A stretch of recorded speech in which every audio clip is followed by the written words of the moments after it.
Good morning, everybody. It is Thursday, and it is quite nice out today. I know I'm excited to get into some Minecraft. Oh, wrong button. I pressed the wrong button there. How's everyone doing on this fine Thursday? Also, this is my splash text in case it isn't obvious. Foxes aren't players. I feel bad for all the fox furries out there because apparently they're not players anymore. But since last time, a few things happened.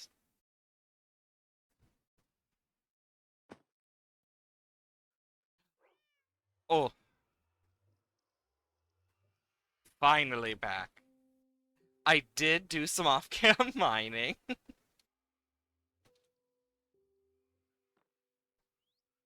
Hey Iris, how are you doing? Look at all this off-cam mining. Definitely. Definitely not from this ore chest.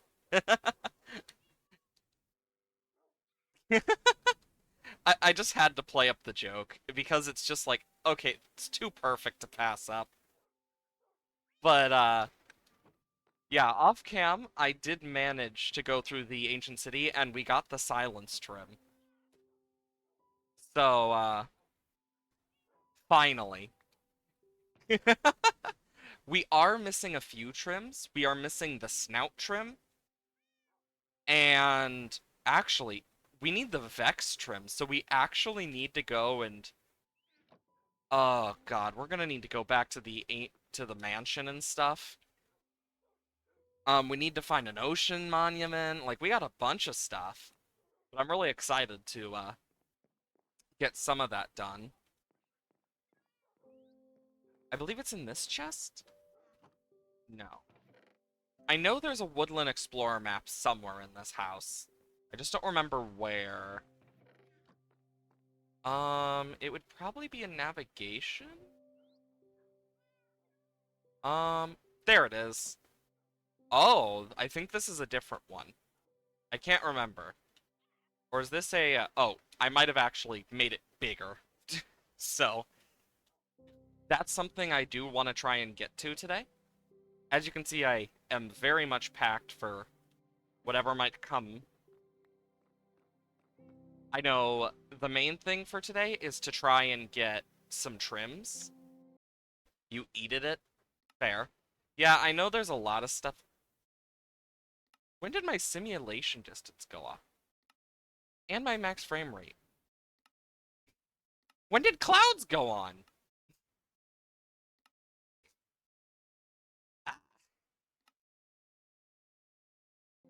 I noticed that about the some of the stuff is that just some of my stats just completely changed for some godforsaken reason.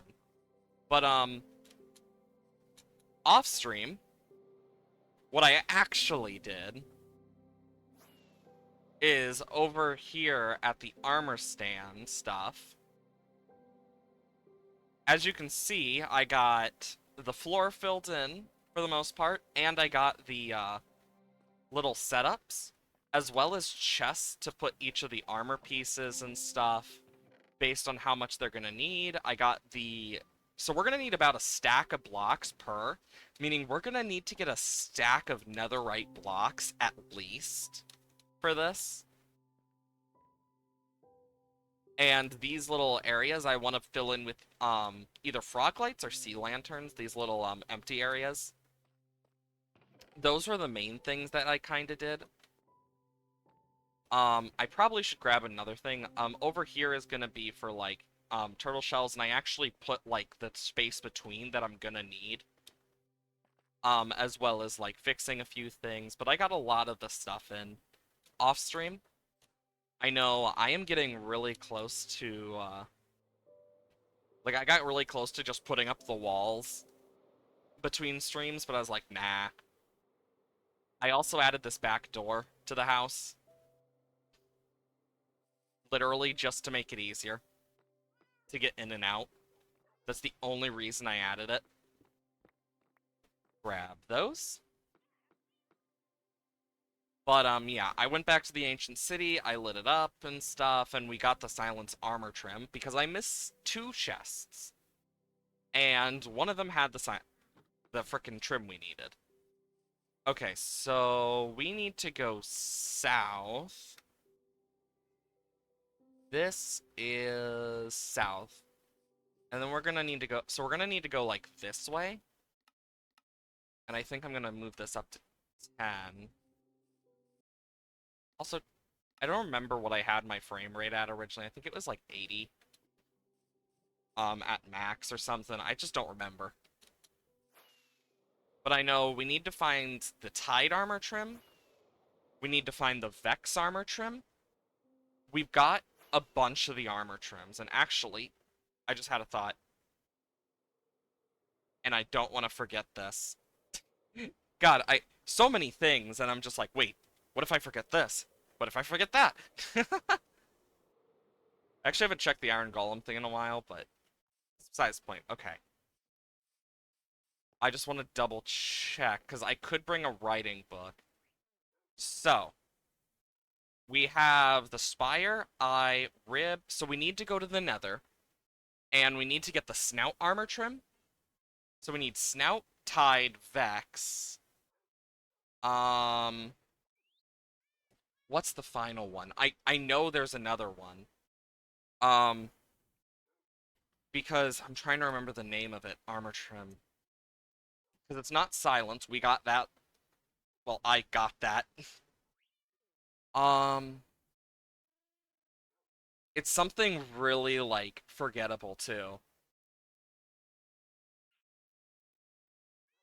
Um, actually, I'm missing another one. I need the one from the Jungle Temple, the wild one. So we need wild, um, Tide, Snout, Vex. So actually, we are one off because there's also, um, the Desert Temple one. What is it called? It's from Desert Temples. Oh my gosh. I can't remember what it's called.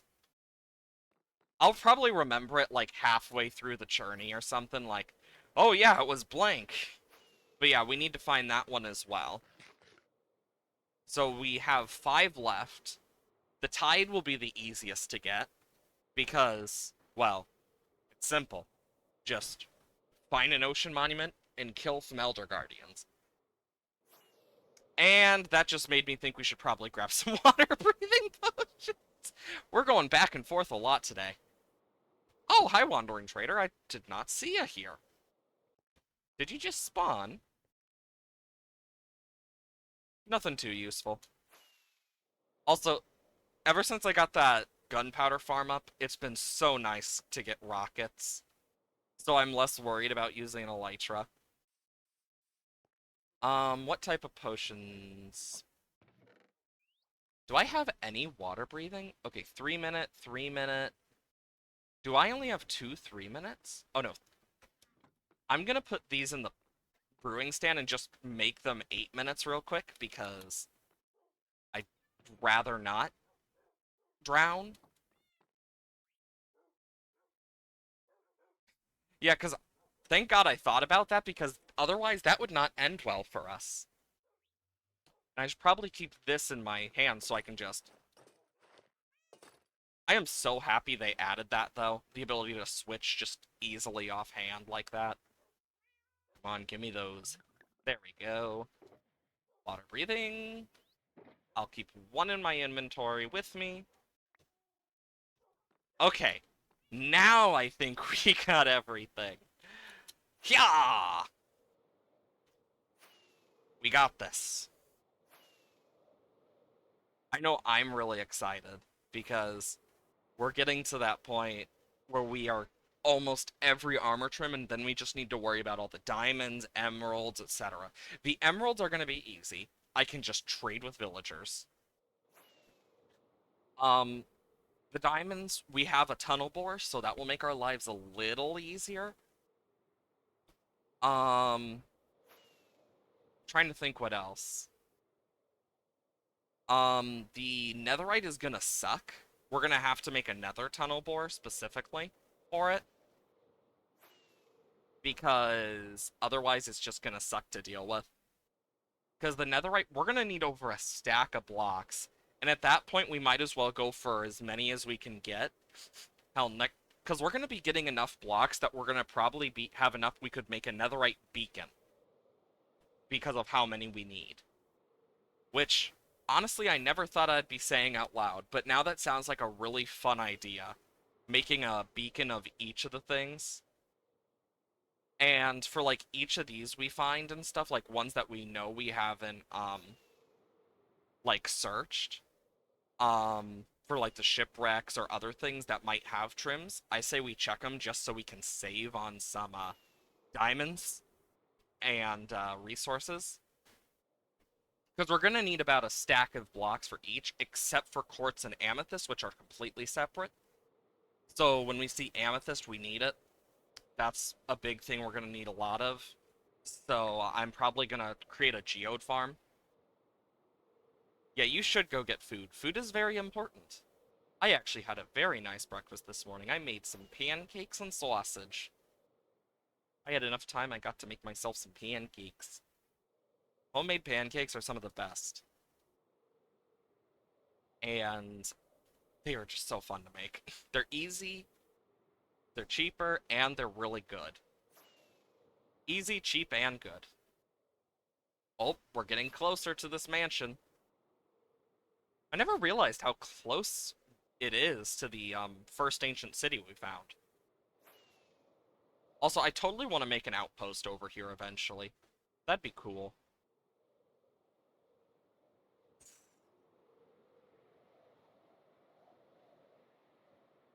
Because I know I think there's an ocean in between for this one. Because I know we died over here at one point and lost all our stuff.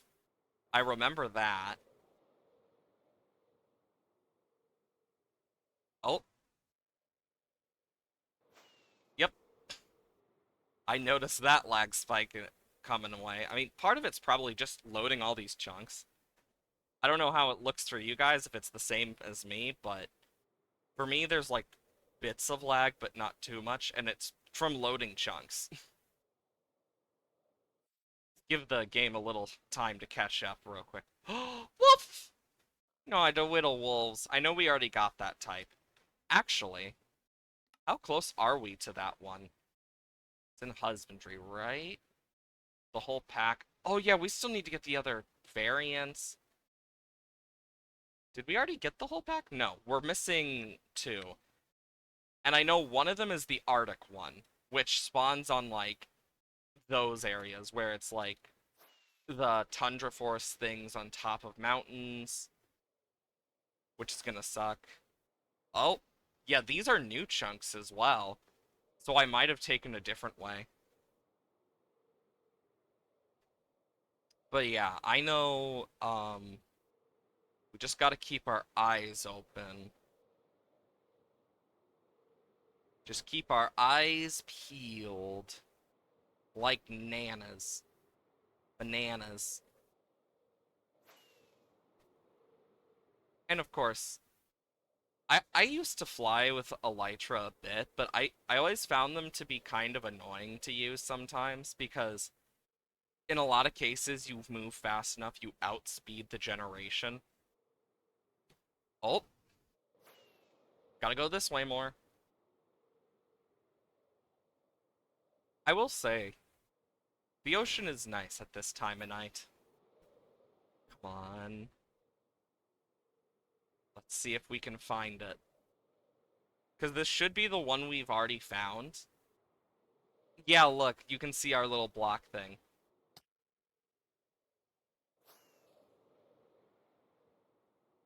Okay, so let's just... Okay, so it should be right over here. Yep, because we died in here. I remember that very well. But I'm quite sure we emptied a lot of this place and lost a bunch of stuff in it, too.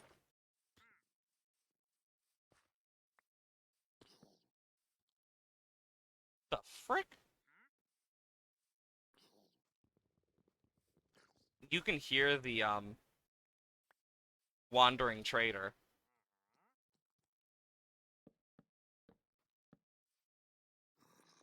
Um, let's just do this real quick. Then we can get rid of the nighttime, which should help. Oh, Nautilus shell.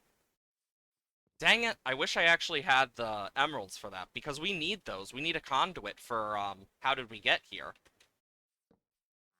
Okay, so we're gonna put this in here, this in here, this in here. Because I don't want to lose those. And we'll put the extra rockets in here, too. The map, I'm gonna just pop in here temporarily.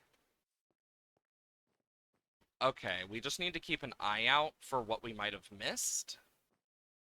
Because I know there's a lot of secrets in this. Like, I know in that guy's head there's Lapis. Like, I know a bunch of random stuff like that. Oh yeah, this is where we got our some of our allays. Looks like we left a few too. Holy crap, there's a lot of them.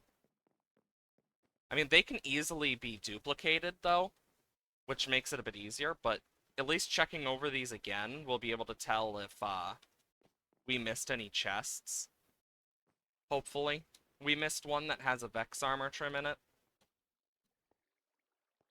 That's just my hope, but yeah, because these rooms, as much as they're filled with chests, never have anything in them.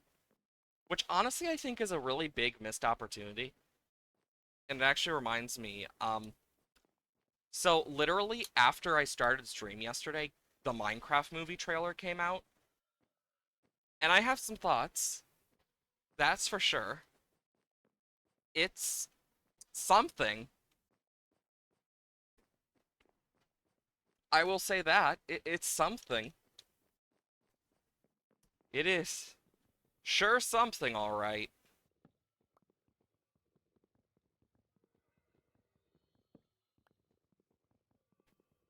I know I personally am about the CGI style. But, the thing that gets me is just certain word stuff just felt a bit lifeless about it. But, I'm hoping that it's just a teaser thing and not a full-on thing for the movie because it'd be really sad. But it is called a Minecraft movie instead of the Minecraft movie. Those are definitely above me. Just want to... Oh yeah, explosion. I almost definitely got it in here. Yep, I got the chest in here, but it's good to always double check. Because if need be, we'll get another Woodland Mansion map. Like, we can always do that from villagers. Okay, yeah, there's nothing in the libraries. I know that. You know, it's kind of sad they don't have more in these things. I think it's a really big missed opportunity, because I actually like these things a lot. I think, Woodland Mansions are one of my favorites of the, like, bigger structures. In terms of, like, design. I just wish it had more in it. Like, more possible rooms, more loot that actually, like, fit. Stuff like that. Because an armor trim is not worth it sometimes. But we'll just have to see. But yeah, I'm really excited to at least see a more non-teaser trailer for the Minecraft movie just to kind of like fully get my thoughts on it because that will truly well that'll help me make my decision on if I'm going to watch it or not. Also, whatever the frick Jason Momoa was wearing just did not look right. Like, it just hurt me fashion-wise. Oh yeah, and here there was a chest up there, I remember. Oh no. Let's just put this in here. Yeah, this is something. Llama. Yeah, like, I looked at the trailer. It was not for me. I'll say that at least. Okay. That is the least I will say. And oh, yes. The Vex armor trim. That's what we need. Perfect. Whole reason we came here.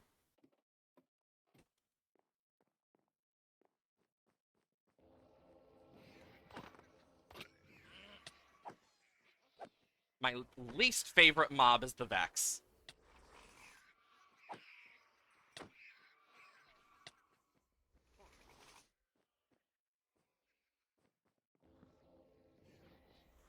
Well,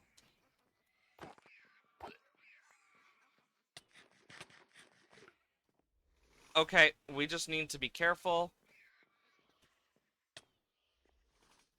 Okay, something has its eyes on me. I don't know what.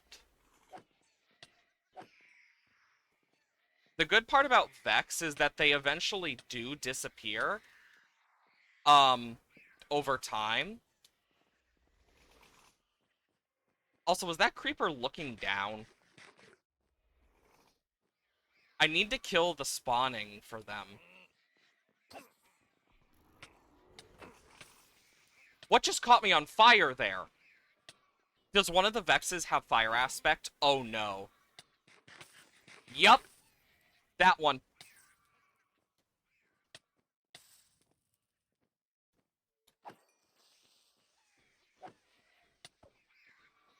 One of them has fire aspect. One of the enchanted ones. I'm gonna die. Oh my god.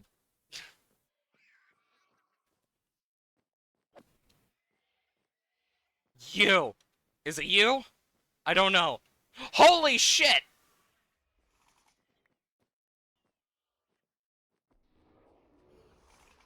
Where is this guy?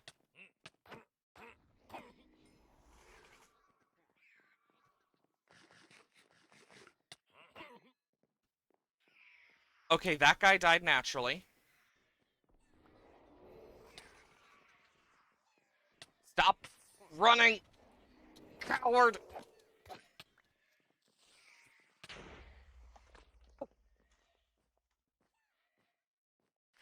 Run! We got the items we needed. Let's just go. Run. Oh my god. We got a Vex trim. That's all that matters. Oh my lord. Okay, it's somewhere around here is the exit. I just know that. There's a skeleton and I hear it. Bro!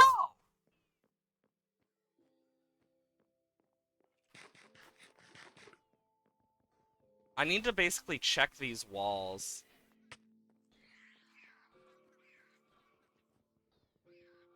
Because I don't know. It could be anywhere. And it honestly could just be, like, hidden in, like, a tiny area. I mean, I could just... Nope, I don't see anything. And honestly, the fact that I was even able to get the trim, that's all that matters. Okay, so we'll put these in here. I'll take the gunpowder and string. And actually, Wandering Trader. 2 Nautilus shells. Boom. I'll take the extra wood in case I need it, but for the rest of this...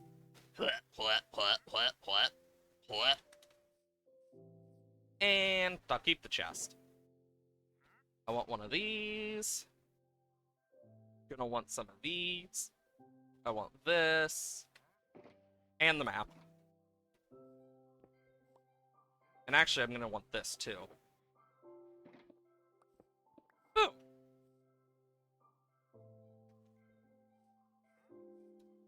Okay, now we can actually... Oh yeah, I didn't switch to wings. But yeah, now we can actually explore a bit more around here, see if we see anything that we can use to our advantage. Like an ocean temple, maybe? Or perhaps a shipwreck. Or something more fancy. Who's to say? Come on. Give me the goods, game.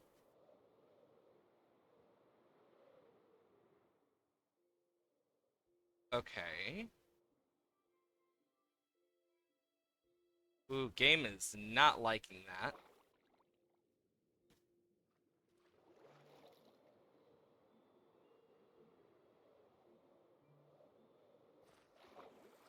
Holy shit!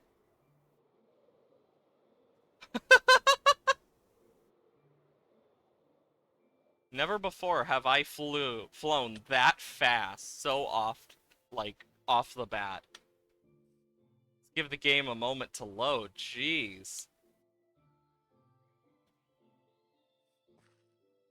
Um, that's a ruins. Um,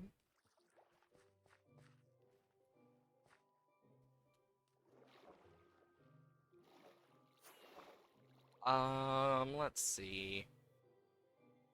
It's hard to tell what is good here and what isn't. Well, we'll just have to figure it out for ourselves. Because what we could do is we could head back to base, drop off the armor trim, and then go to places where we know there are certain things like jungles and deserts to look. But we also need to look in the ocean as well. Don't we know where an ocean temple is, actually? Isn't there, like one by one of the trial chambers we found? I just had that thought. I think there is. If I remember correctly. And we can take that out of our hand. Let's just head back to base then, because then we can go the opposite way. Because I know where some jungles are. And I know where the trial chamber is. I know where the ancient cities are. I do remember those. That's not hard to forget.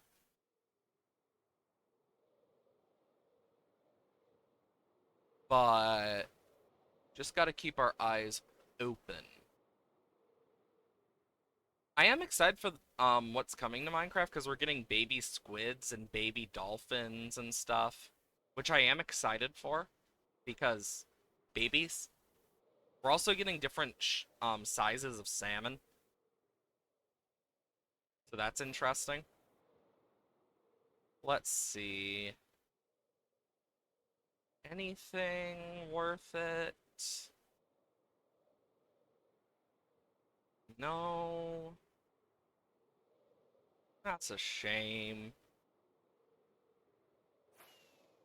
Well, over the mountain we go.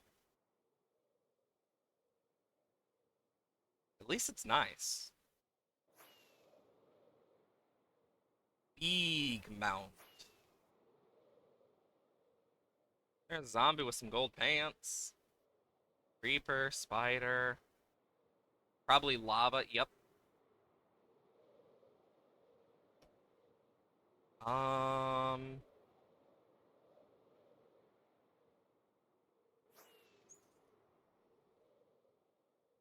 I love flying. It's so fun in this game. Um. Yeah, we're making our way back slowly. If anything, this gives us some time. There's the village. I remember this village. Actually, if we head in like this direction, we should eventually hit the mesa. Oh, ocean monument.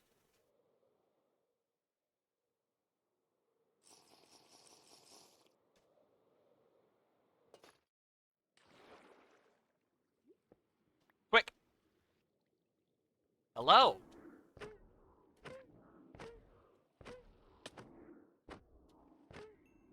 Dead. Nope. Nothing on that one. Okay. So this next one... Oh shit, there's a geode into this. Well, fuck. That's gonna be annoying. I didn't expect there to be a geode built into this one, but... Well, sometimes you just gotta deal. I know you're not supposed to hit them when their spines are out and stuff, but... Because they don't... Because then they don't do the thing to you, but... Meh. Also, I'd rather not place this shulker box down right now if necessary, but...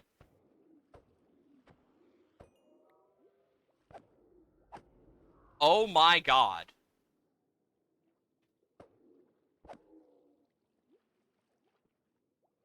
How am I missing? There we go. I've made many a guardian farm in my life, so, like, I understand a lot about them, but... Jesus!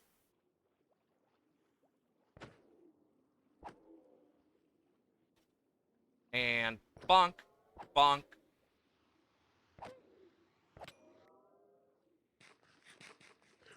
I'd rather get hit by a normal guardian than the base guard, than the elders, because the elders just hurt like hell.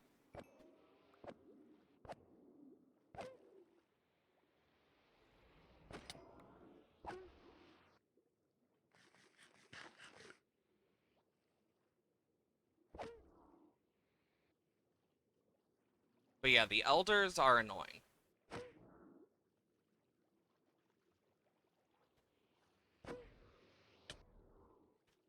Come on.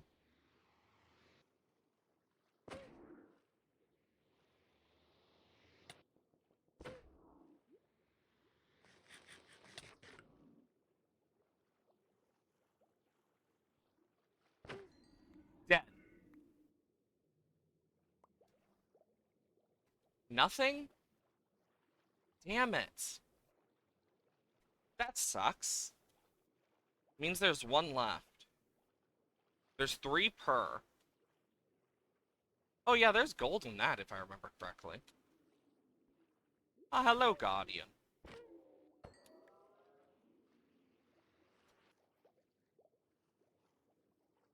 Where'd that Guardian go? I heard it.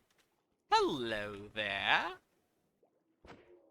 I got Depth Strider on my boots, if I remember correctly. Yeah, so at least I'm fast. Yeah, here's another geode thing.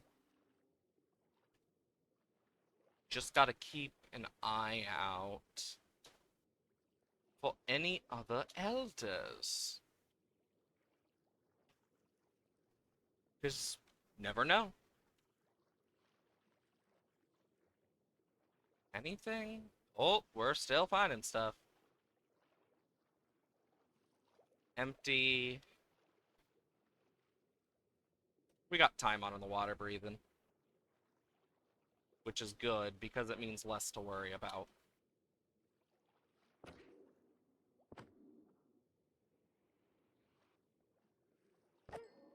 There we go. Yeah, I hear the Elder Guardian. I I do hear it. Because, mind you, Guardians are machines, as we've seen from their, little pages on, their, anatomy. We know they're machines. So that's where I came in. I don't know what's more dangerous, being in here or out there. Probably out there. Yeah, this is where the amethyst... Oh! I can go around it the whole time? Oh my god. There's definitely more that I just haven't found yet. We're gonna need to find it. Well, hello, Elder!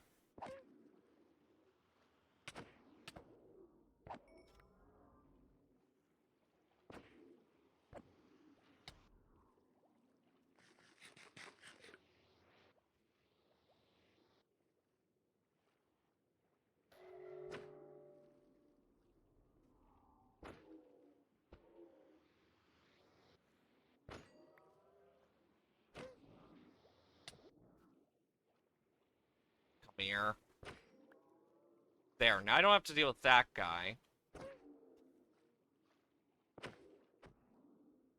Guardians are the only natural creature that have thorns.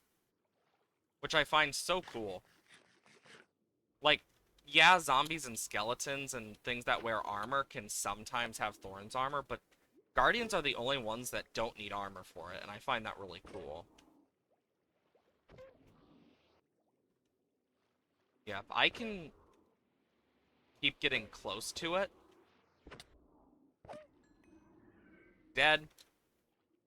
Nothing. First one was a bust.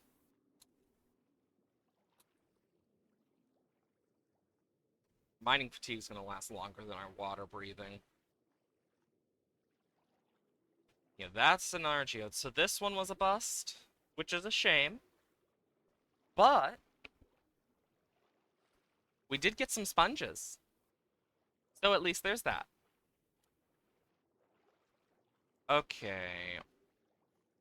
Then I can go up. Nope. It's somewhere around here. Hello, Guardians. Over here. No. Mayhaps over this way. Nope. It's somewhere. I just can't find it. There's also a front entrance, too, that we could find if we're lucky. Nope. Complete wrong direction. Like, this is what feels like the right direction. But it ain't.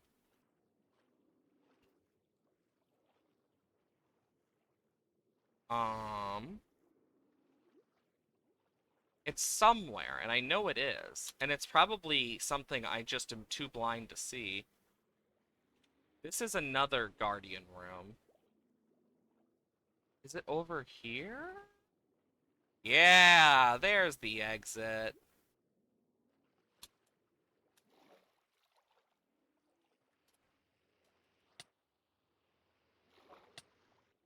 Oh.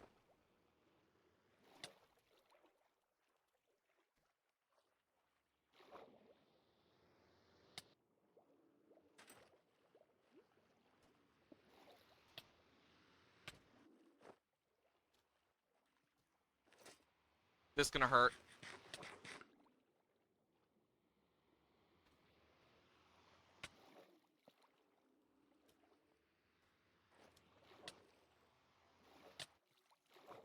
Fuck.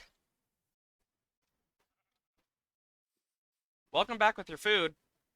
You came back at a bad time for me.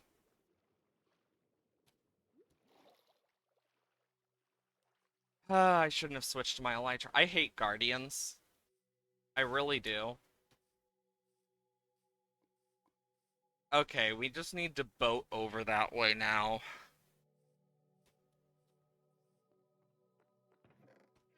Um, boat. Um, food. I don't remember the exact location, which sucks. But I remember where we were, like, close to. Because we had passed the village. So we might be over here. Because we passed that village. So we're like somewhere around here, I believe.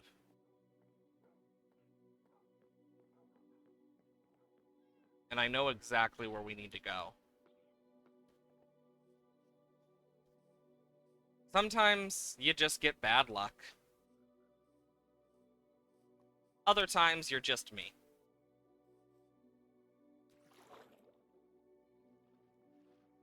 But either way, it happens. We know where we need to go, and that's what matters. Because I'd rather not lose the Elytra specifically. Or the Shulker box, or the trims. Like, those are all, like, really good things that we had.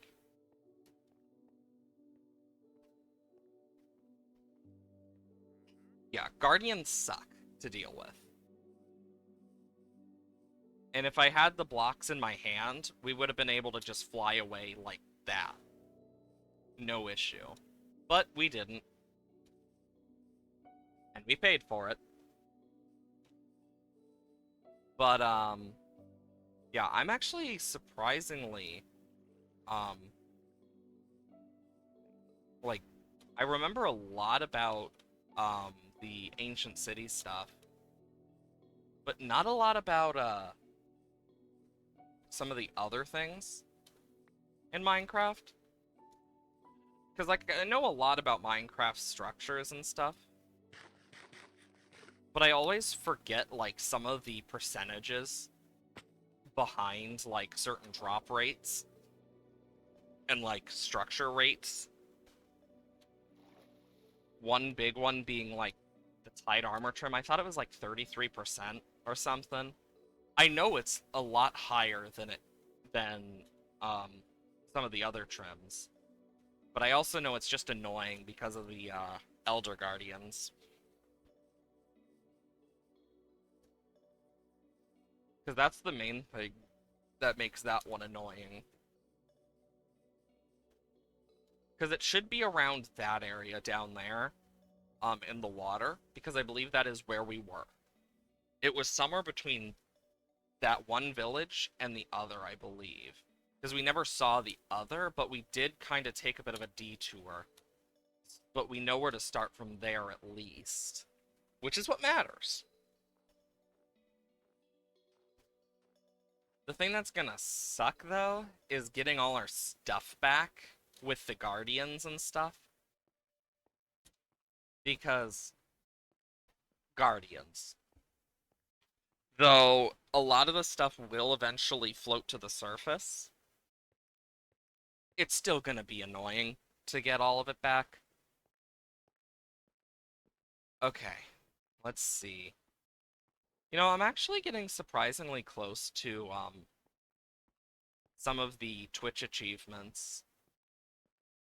And I know one of the hardest things is some of the stuff that's like, have blank, viewers or blank chatters at the exact same time. It's like, okay? And it gets annoying when it gets affected by bots, too. Whenever they come in with the best viewers, blah blah blah. Like, that's one of the things that I always found annoying, is those things. I actually checked the stats this morning for it, like how many of those I had to deal with. More than I probably ever should. Like, to give you a number, I have to deal with. I've had to deal with it occurring over, so that, carry the. Yeah, so just the best viewer one alone, like the basic best viewer, has 71 impressions. So that's occurred 71 times since I added it, which is insane. It's just like, bro, what are with the bots? Because they are annoying. I will say that. The bots are annoying as hell. Probably my least favorite thing about Twitch is the bots. I actually, yesterday I got a lot of work done, which was nice, in terms of just my basic work. But I'm over here working on stuff, and I'm noticing that there's a pattern that I've been doing unintentionally that I had to go back and fix, and it was I accidentally made like several of them like very obviously like, huh, this doesn't look right. and I was just falling back into that cartoony style I like to draw with, preferably, like what you can see with my character. Like, I prefer to stay in that more cartoony style. Well, I was drawing a lot with that unintentionally, which I was just like, oops. So, yeah, that was something. It was one of those moments of like, oh shit. Well, gotta redo that. Sometimes you just got those moments, but you live and you learn. Okay, so we're getting closer, I know that. But I don't know how close. Also, I can't deal with mobs because I do not have a sword, which is not good. I'd like to get back to my shit. Because if we can get back to my shit, then we're golden. Old habits die hard, I guess. Basically. Because the thing is, I like drawing in the cartoony style. It's just kind of my thing I enjoy. Plus, trying out different styles in this day and age is a very difficult thing when you're a small artist because one little slip up and boom, AI art is claimed. So it makes it way more difficult because you're like, it's gonna suck, but I don't want this. It's like, so whenever I do like stuff like that, I just keep it to myself. Because there's just that part of me that's like, I don't know if I'll ever release this because I don't want to deal with that.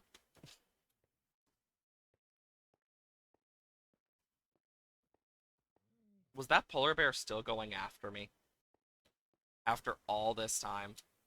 Like, bro, get a life. Okay, so we're getting closer. This is one of the times where I wish I could just do time, set, day. God, that would be nice.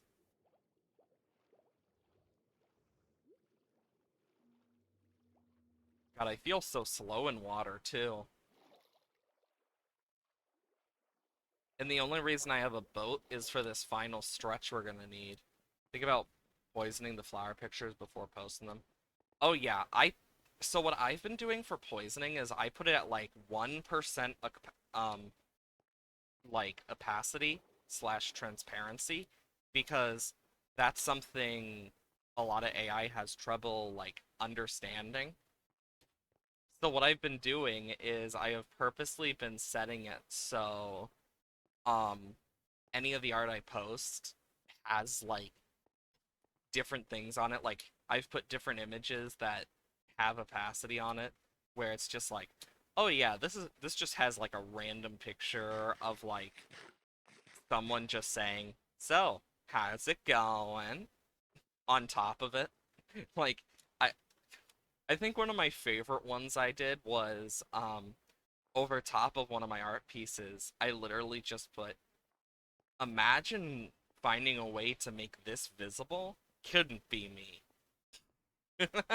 Stuff like that. Just complete bullshit type just to fuck with people who act and like the AIs because it's fun.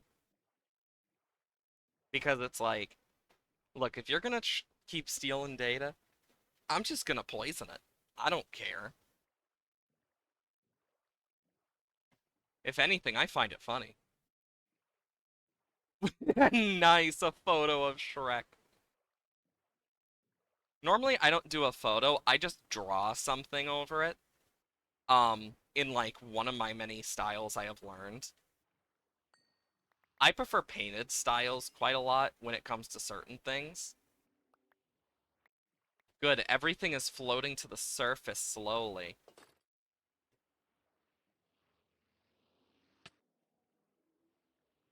There's the map. My chest plate. One of my torches. bunch of other shit.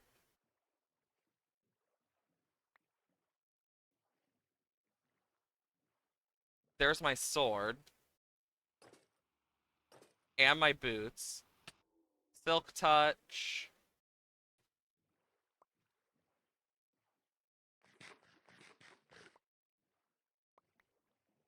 There's my sword. Okay, I think I got everything. You bite me, you gonna pay the price. Exactly. It it's honestly one of those things of like, if you're gonna steal stuff, you're gonna suffer just as much. Because don't steal stuff. Like, I have a thing, like I have my own watermark and stuff that I can put on things, and you'll know it's mine sheerly from like those types of watermarks that I've made. Because I've specifically made them to be watermarks. And like they're not noticeable at first all the time. Like I've put them in areas that you wouldn't even notice it at first. But like I've been putting them. Oh my god, I just dropped my sword. But I've been putting them on a mixture of things for quite a while now. Um one of the bigger ones being I've been putting on a lot of my art that contains more stuff from one side of like many things. So like, oh yes, I have this very important thing that is going to be put up for adoption. I still have two adopts that no one really was interested in from a long time ago that I just never put back up. And I'm just like, I'll do it later. It's been a few years and I just haven't. And I've been meaning to go back and like redo some stuff on them because it was one of those things of it's an adopt with a photo with a picture with it, like an action shot, just for fun. But yeah, I know one of the things I've been told multiple times by some of the people who've commissioned me is why I've been asked why I don't like ask for more money whenever I do commissions, and it's like I just don't think it's worth that much personally to me. Like in terms of like cost, I prefer it cheaper because it's like I enjoy doing art and I'd rather it be like nothing too big. And if it changes in the future, it changes in the future, but I try to keep it kind of to a relative low for myself because that's just what I personally enjoy. I know like I could charge a lot more, but I just don't. It's one of those types of things. Gosh, this is one beautiful void. So, who's waiting for me to just go boom right into a wall? Oh, I'm in. Oh my god, I was actually right. I went boom right into a wall.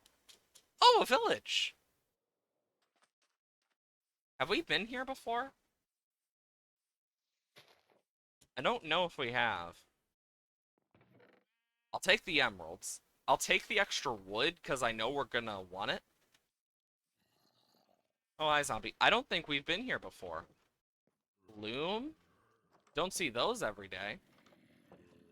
Oh, shit. They're having a zombie horde right now. So for those who don't know what a zombie horde is, this is a zombie horde. They have a, excuse me, a low chance to spawn in a village. And they are very much dangerous and deadly when you're not in in-game stuff. No, they killed a baby!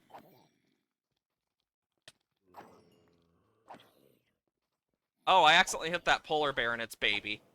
Oh, that polar bear's just outright dead. I was just trying to kill the zombies. I'm sorry. Ooh, iron nugs? Here, I'll give you these. You might find them useful, villager.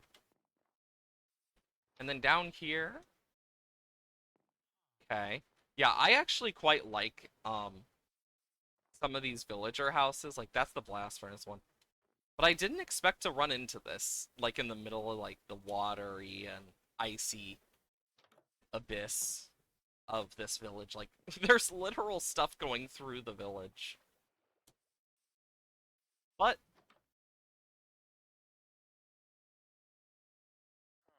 I'm gonna pretend I didn't see that. I don't even want to know. Let's just pretend it's a parent watching after their child. That could have been me, or it could have been a villager. I don't know.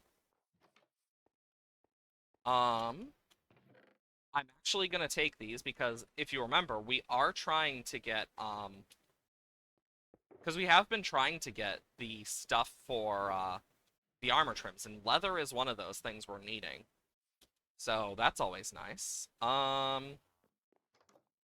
Anything good? I'll take some wood, perhaps.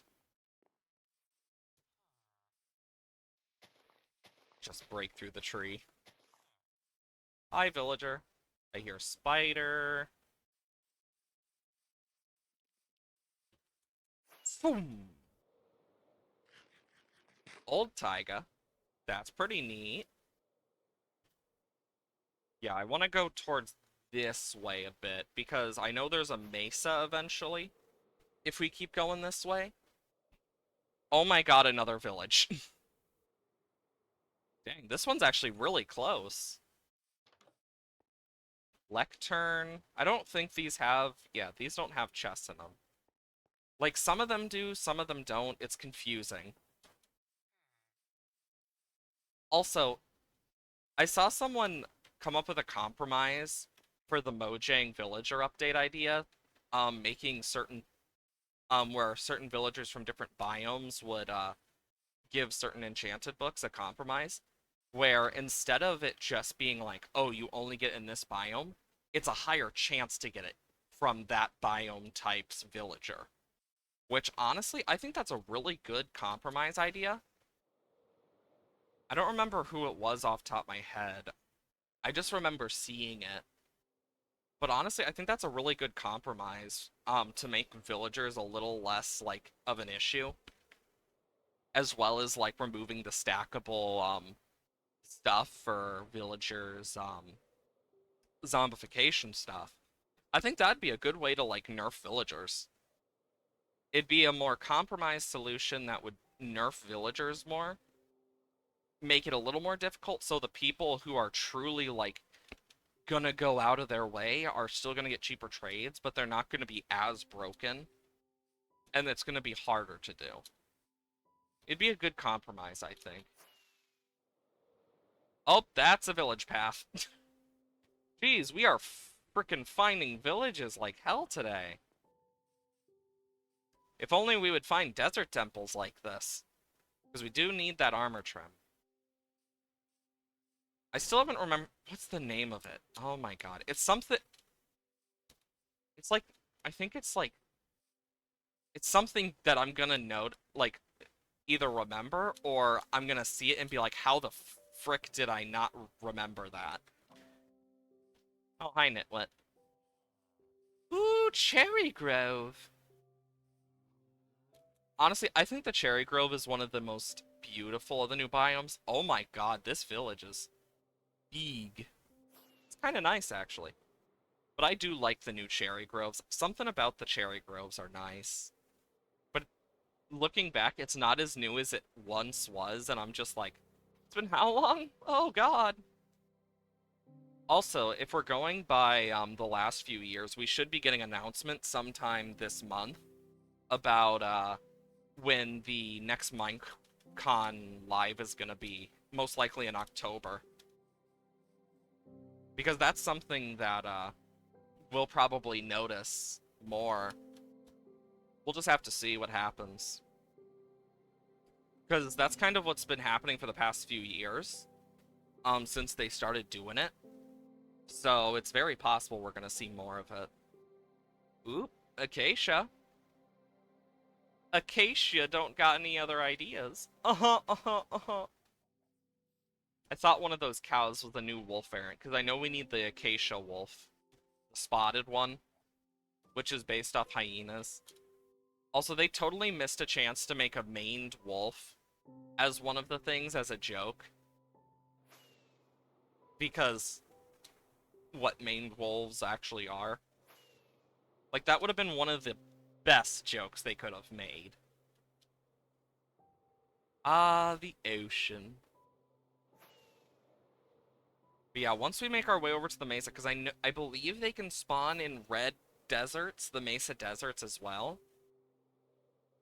Mushroom! Means we're close. Because that's the Mushroom Island. I remember that. I believe there's two of them in particular. Then you got the coral field over here with all this. And this is like a big-ass coral reef.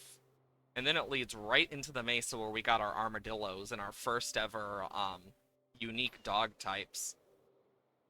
Back in my day, when we first did the dogs. Did we ever get this one?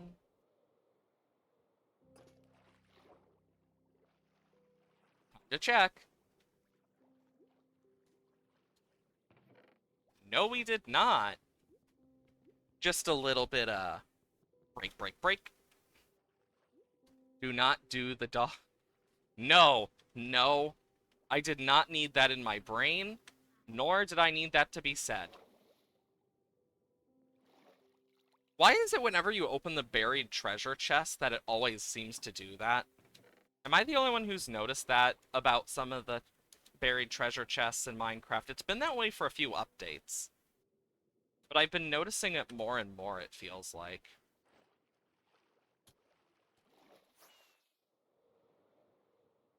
There it is. There's the desert. A good old desert. Now we can actually look for a desert temple. And desert temples now have suspicious sand in them too, so we can get some artifacts. I believe one of the things you can, it's actually the only place where you can brush up TNT, if I remember correctly.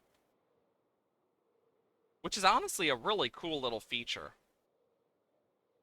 Oh, there's the mesa. Armadillos. Gosh, I love the mesa biome so much. It just something about it. Isn't is this the desert village we've already visited? I don't remember. It's hard to remember which ones we visited and which ones we haven't. Yep, we visited this one. I'm just gonna take the chest. Extra chests are always nice. Oh my god. Cats. I think we have those cats already. I don't remember, though. I don't really remember enough to say for sure. Okay, I still have a stack in my inventory. Enderman. Oh my god, that just reminded me of the whole I like Menderman thing. If you remember that, the from Google AI, Slenderman's gay cousin. It just, well, at least we found a desert temple. But that just like that just opened up a point in my brain that I never thought would be opened up again.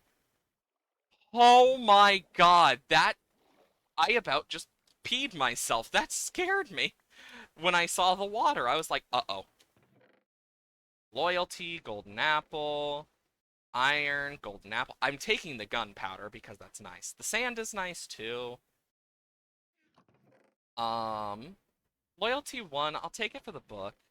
Diamond, iron, sand, golden apple. Nope, we did not get the trim. I know there is a trim, I just don't remember the name of it. And I don't know if you can get it out of the certain things or not, but still, it's nice. Okay, so I need boop, boop. And then we're just gonna, you know what, for this one, I'm just gonna, there we go. That should help. Then I'm gonna need this. Put these away. But as you can see here, ooh boy, these always spawn in these now, which is awesome. And like they have like little staircases.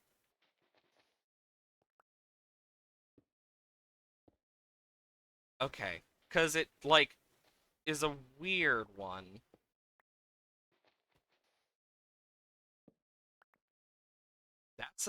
I will say suspicious sand is probably easier to notice than suspicious gravel from my experience. But you'll also notice, look at that, that's so cool. That was a risky one. Okay. Let's see. No. No. No. No. No.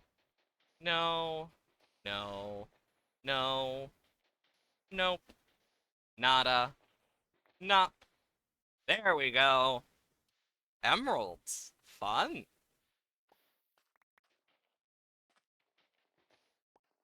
Okay. No. No. Ah, there's one. Oop, this is a new one. It's a trophy. Oh, it's literally just called prize. Nice. Um, keeping my eyes peeled for any suspicious sand. Yeah, look, see TNT. You can find TNT in this. That's the cool part. I really think that's nice that there's like a way you can actually get TNT in this game easily. Just because of that. Not only does the Desert Temple provide 9 TNT off the bat, it can provide extra. And by Jove, is it worth it? Um, okay. We just need to keep our eyes peeled. Ooh, diamond!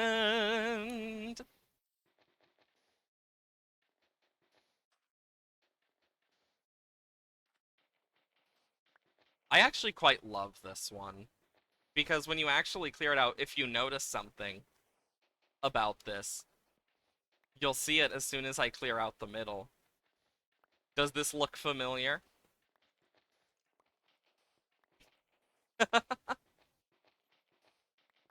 It's literally a recreation of, like, the middle part.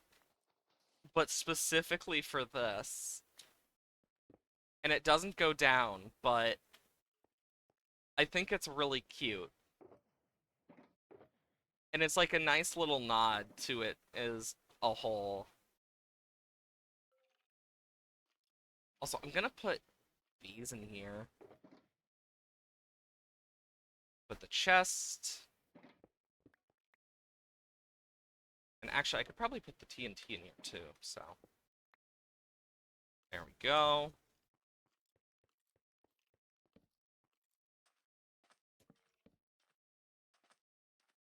Let's get to the top of this thing real quick.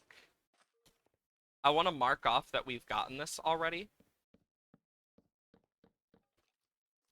To the next one. Let's find more. Got some Zomberts. Another village. Jesus Christ. I know we've probably done this one. Um,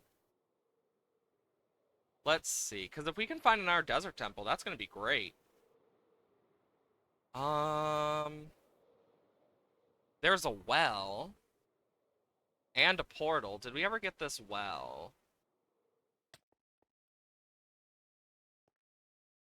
There technically is something you can get out of the well, but only through, Oop, taking the iron nuggets. Taking the booties. Meow. Because, like, the well only gives one type of thing. So it's not too big of an issue for me. Ah, yes. Okay, let's see. Look at all the mine shaft entrances. Honestly, I'm surprised they didn't give a armor trim to the mine shafts. Like, you would have thought they would have added it to the mine shafts of all things, but no, apparently not. Poor mine shaft. I mean, at least it got the nice look overhaul at least when it's over like pits and stuff. I think that's kind of cool at least. Makes it feel a little better.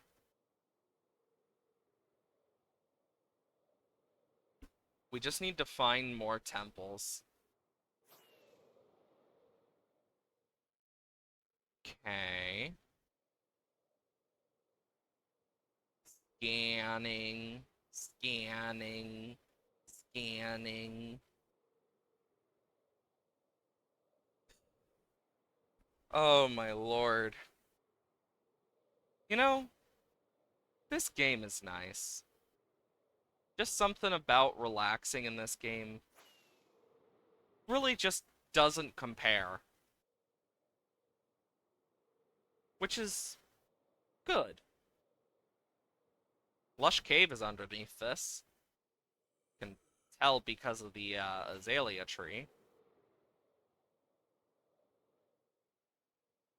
Yikes. Give a sec for the terrain to load. Yeah, look at that. Oh, a pillager outpost.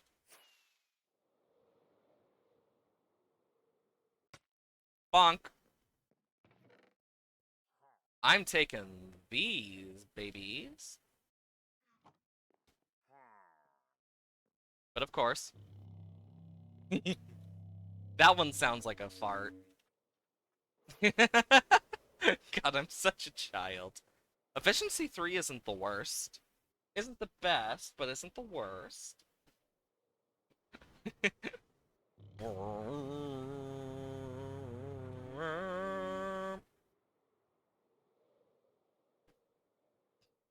I I love the goat horns so much. That stuff is cool to me. Jungle! Fun fact, dry jungles actually do exist in real life. In fact, it's believed the Sahara Desert was once a jungle in its own form. Don't know if it was ever confirmed or not, but I know that was a theory that went around for quite a while. Same thing with the whole Spinosaurus being on four legs. That was a debunked theory a long time ago. Like, in one of the things about Spinosaurus that a lot of people forget is it has a paddle tail, so its tail is like a big paddle. And I think that makes it so much cooler, and I'm surprised more people don't add that for like the paleo accuracy type stuff because let's be honest, it makes it way more terrifying in the water as well. Like imagine seeing this giant spined crocodilian thing with a tail paddling along, slowly coming towards you with this menacing growl. Like, that's gonna make you shit yourself if you were to witness that IRL. Like, it's the same thing with, like, Triceratops, for example. A lot of people draw them with elephant-like feet, but that's not what their toesies looked like. They were very different. Like, a lot of that stuff is something that I personally like. I know a lot about dinosaurs about because I'm a nerd. I've actually debated making a dinosaur Sona. Like, to be completely honest, I have debated that before, just for the fun of it. But yeah, I always found that weird about like dinosaur movies. Like at least in Jurassic Park, they had the explanation of, oh yeah, their genus is mixed with other animals. But even then, it also gave rise to some of those beliefs too, which does not help. Like Dilophosaurs do not have those frills that you see in Jurassic Park. Like, that's one thing they did not have. Sorry to say. They also didn't spit acid. At least it's believed they did not actually spit acid. Because they don't really have some of the stuff for it. And even then, like, with the fossils we do have, the fossils are, like, very low, like, in terms of how many we can actually find, because the process of fossilization is a whole thing that's really difficult for a lot of species in general, so it's why we don't see a lot of fossils. Like, for example, Hawaii does not have fossils on it. Like, not normally. That aren't washed up onto shore. Because Hawaii is a newer place on the Earth, technically, if we're going by actual age compared to the rest of it. But also, ooh, emeralds. Like, it's volcanic mass that kind of just appeared. Because the volcanoes went, let's explode. And then boom, Hawaii's here now. Like, that's just the basic summary and, like, way you could speak about it, but it's like, it's kind of crazy looking at like fossil records and stuff and like learning about these different creatures. Like, some of them were downright horrific in terms of like what they possibly could have looked like. And even then, with a lot of the bones, we put it skin to bone for some of the stuff, but we don't fully know what they look like because has anyone here seen a hippo skeleton? If not, I do want to show that off because I will tell you I'm gonna show because like a hippo skeleton is insane. Um, because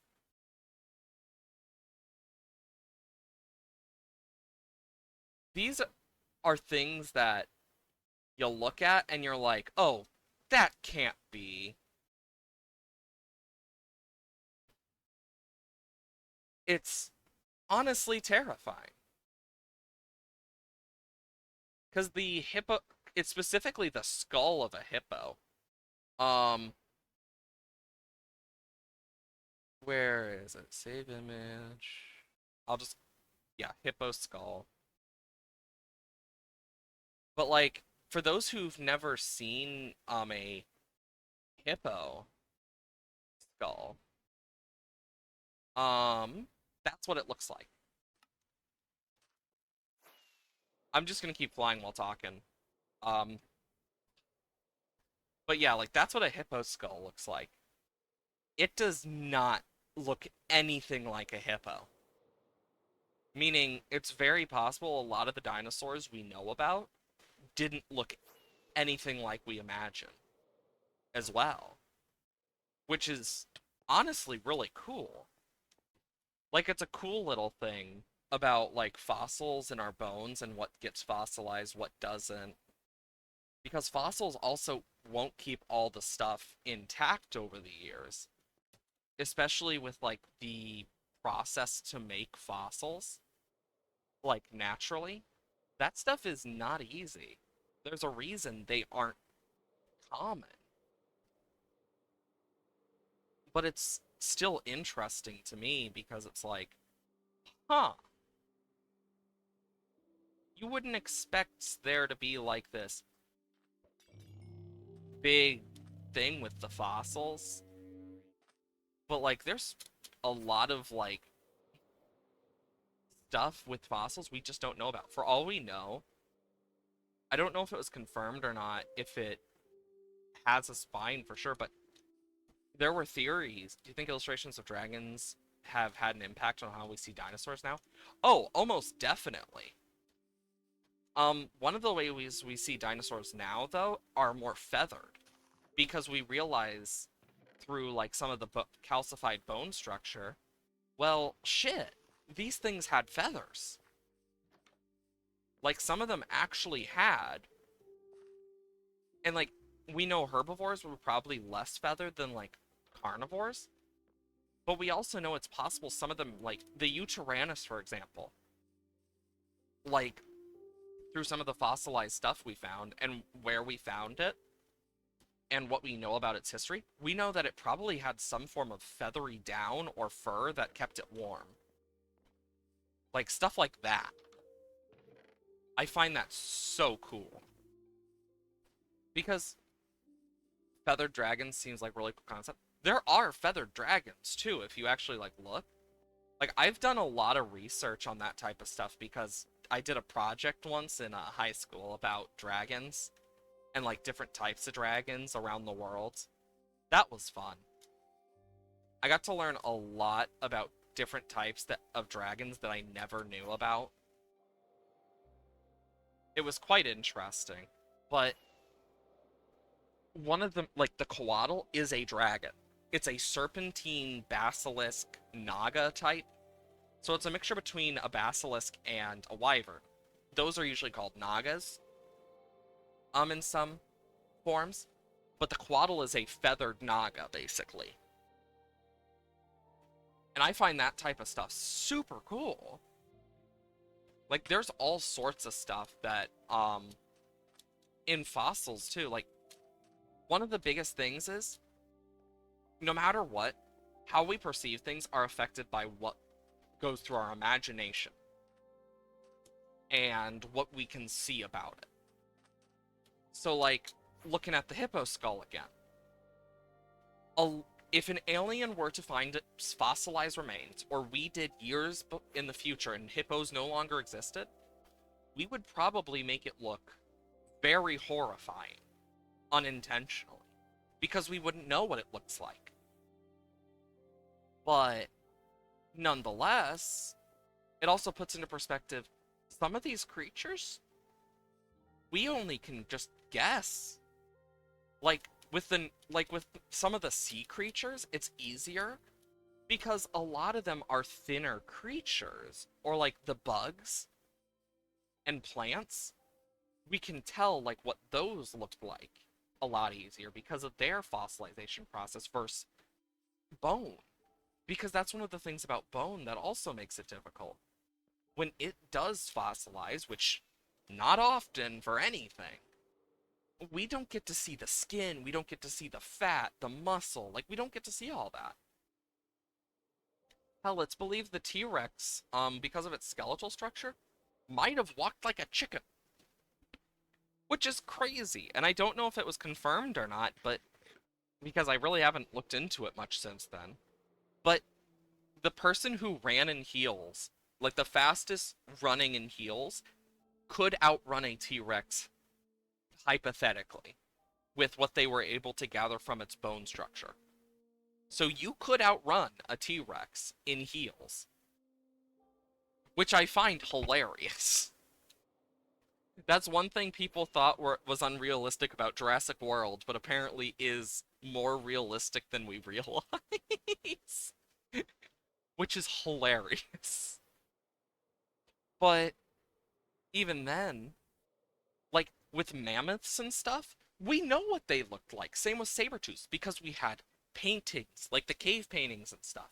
And it was a more recent part of history. We have found some of them preserved, we have found some things preserved in tar, for example, which allows us to see a more mummified version of something.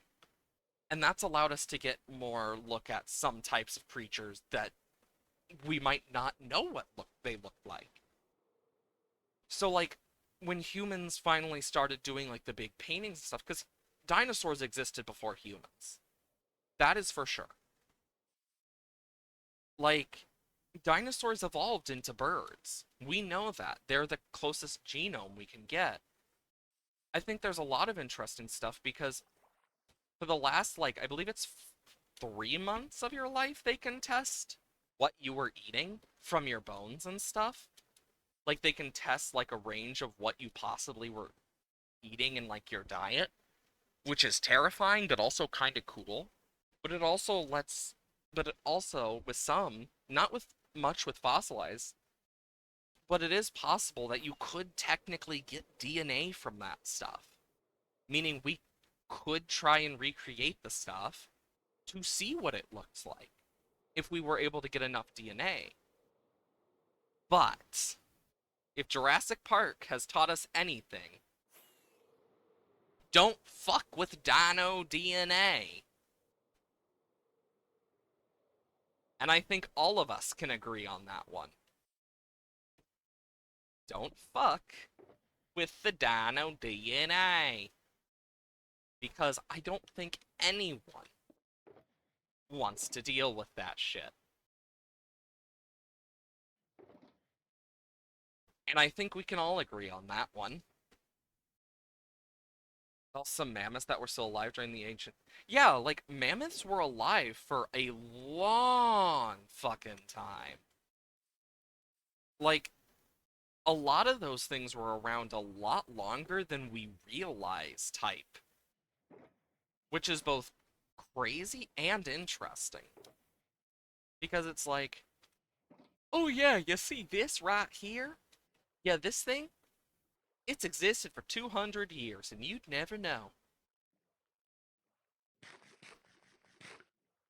Like, and then pterosaurs and stuff, like, for what we know about the ocean, it's, and the fact that we have found that things like coelacanth and nautilus still exist, it is very possible that some of the other creatures from those eras could still be alive somewhere in our world, and we wouldn't know.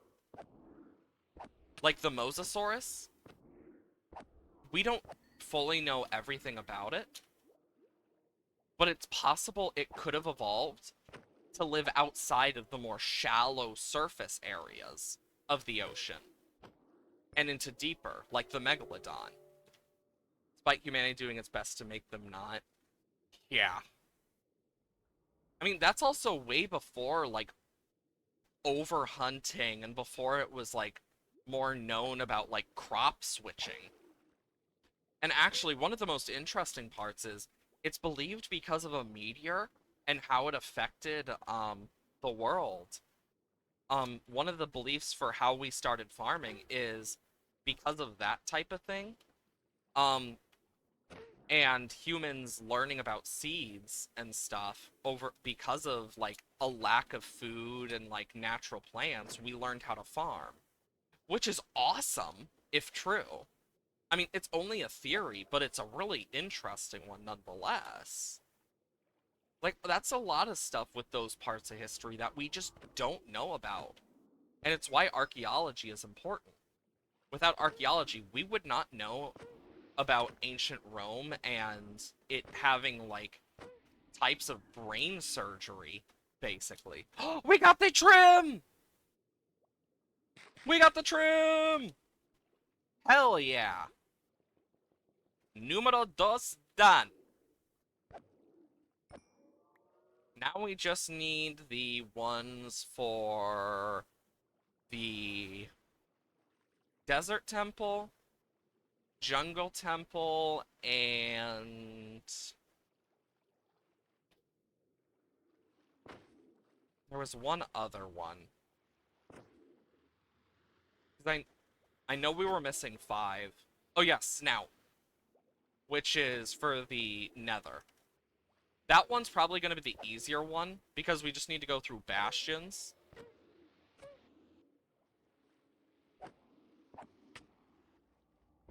And boom.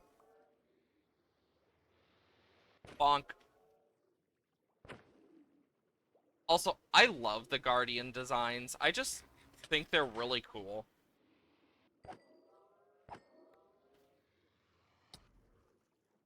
On.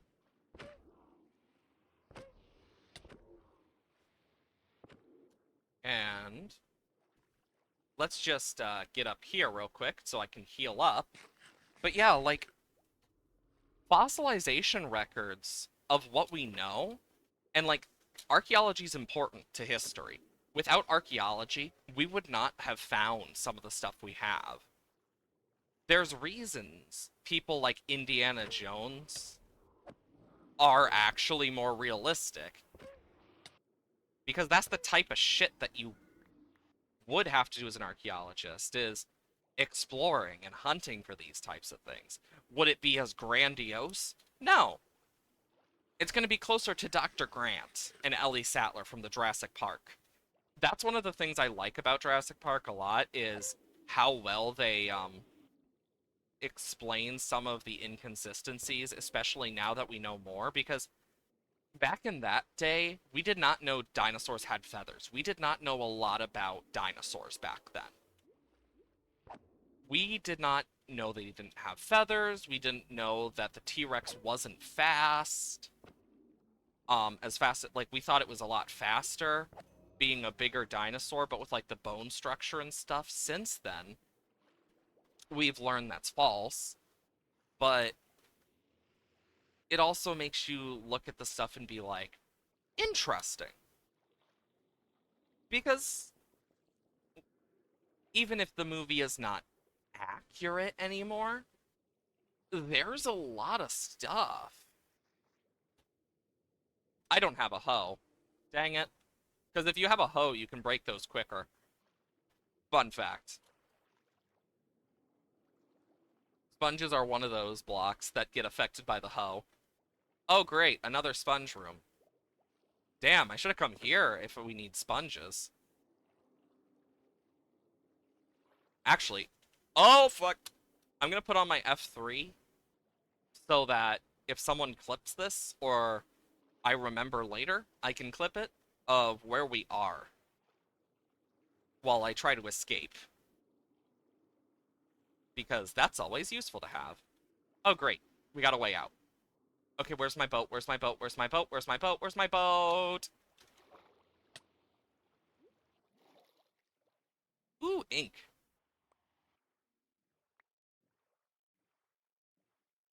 I know it's somewhere. So we need to go this way. Come on. There we go. So if we go this way, we should find the island again. Okay. And it's hard to tell, too, until we get closer, because shulker boxes are technically count as entities when it comes to loading. Just like mob heads. Which, honestly, Mojang, I don't know why you did that. But, can't change it. So the good part is, we get to clean this place up. Oh my god, is that the thing we actually didn't get from the last one, is the sponges? We actually lost those, damn. Big rip. Okay, so now we got those. We have over half durability. We could start heading back home. Oh, I accidentally... we're gonna have to go this way if we're gonna head home. From the looks of it. Yeah, so we'll go this way and try and see if we can see anything cool. Because we do need a jungle temple. So if you guys see one, please point it out to me. Because that would be greatly appreciated. But yeah, I know, back on the topic of archaeology, there's a lot of parts of archaeology and paleontology that are just completely forgotten. And I'm really happy whenever they have, like, more paleo-accurate stuff in a movie or a game or a show. Ooh, that's a shipwreck. Because there's a lot of cool stuff about actual, like, creatures. This is a cool little shipwreck, but it's not what I need. As much as I could get an armor trim, it's the least of my worries.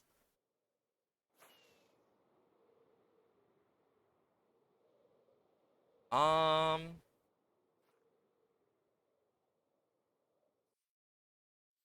I am gonna need some more rockets. There we go. Making sure I have extra rockets. But yeah, I like when you see paleo accuracy because it also teaches people about stuff like how they actually looked compared to like what people believe. But also it's just cool. And that's something some of the older shows and movies can't really do easily for obvious reasons because there was only so much they knew. But there were some things that they could have done too that I'm just sad they never did. Um, but even then, you can only be so accurate because we don't know everything about them. Even if we wish we did, well, unless we can make a technology that allows us to go back in time or recreate simulations of their DNA structure and stuff from fossils, well, I don't really see a way that we'd be able to do it. Just not easily, at least. Which is a shame. Because I think dinosaurs are sick. Like, they're some of the coolest things, in my opinion. Because they're like these big creatures that lived before us and had their own lives. And hell, we don't know how smart they were or not. Like, we don't know if they were, like, really, really intelligent, for all we know. The most we can do is believe they were just like primal animals, but for all we know, they could have been intelligent in like to an extent of like we know raptors were more intelligent at least because of some of the things we noticed about like fossils. But we only know so much. Like, and that's one of the things I find cool. There might be a lot that we just don't know sheerly because we weren't there. And some of that could literally be actual like things that they were able to do that we just don't see fossilized, much less how they looked. Also, this is quite a nice jungle. Damn. Doesn't seem there's any, but it's worth checking even then, in my opinion, because God, we need them. But yeah, like, I really did enjoy learning about that stuff. Oh my god, I pressed F2 twice instead of F3. Gonna have so many random screenshots. I'll delete them later. But, yeah, there's a lot of points in history like that with archaeology and paleontology where we only know so much. Because, yeah, like, people say, oh yeah, it was the meteors that killed the dinosaurs. That was only one factor. Like, yeah, it wiped out a bunch. But there was also the Ice Age afterwards. And if it truly wiped out all the dinosaurs, we wouldn't have had them evolve into things like birds either. So it's one of those things of, well, yeah, it killed a lot of the dinosaurs, and it was one of the many causes to their downfall.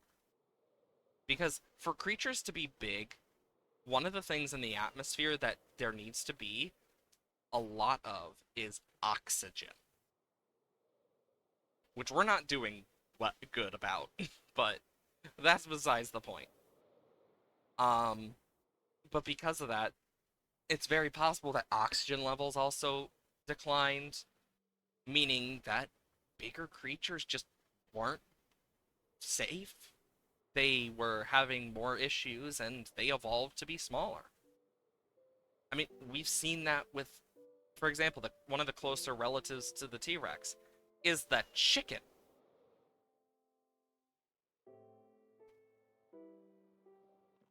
And there's a lot of stuff like that with birds and dinosaurs, where they are more closely related to things than we realize. Century, Curse of Vanishing. There we go. But like stuff like that is cool to me. Because I can guarantee most people would not notice it. And that's what's cool to me. Because there's small bits that, like, if you're knowledgeable about archaeology and stuff, like, you'll notice. But then there's, like, if you're not, you don't. But when you notice it, and, like, you learn about it, it actually is really cool when you notice how much work, like, an artist or animator puts into their work, for simple, like, paleo accuracy. Like, those are always some of my favorites in terms of, like, the artworks because of that. Like, you can see truly how much love and care goes into it just from that alone. And that's one of the things I really love about it is seeing that love and care for these creatures that we only know so much about. I mean, we know the Ceratopsian family, for example. So that's like Triceratops, Styracosaur, and many, many, many others are very easy to classify compared to raptors. Because raptors came in a lot of shapes and sizes as well. Or, for example, you got stuff like the Carnotaurus. It has its own weird history with, like, science and stuff, purely because of its little arms and stuff. In all reality, like, the T-Rex is far from the dinosaur with the smallest arms. Poor Carnotaurus. But then you get ones that most people have no frickin' clue what you're talking about when you're mentioning it. Like the Majungasaurus, as I've always called it. Um, like, some have gotten more known over the years, like Baryonyx. Jurassic Park made the Spinosaurus and T-Rex more popular than it probably needed to be. But then you get into, like, pterosaurs. Most people know Pteranodon and or Dimorphodon from Jurassic Park and Jurassic World stuff.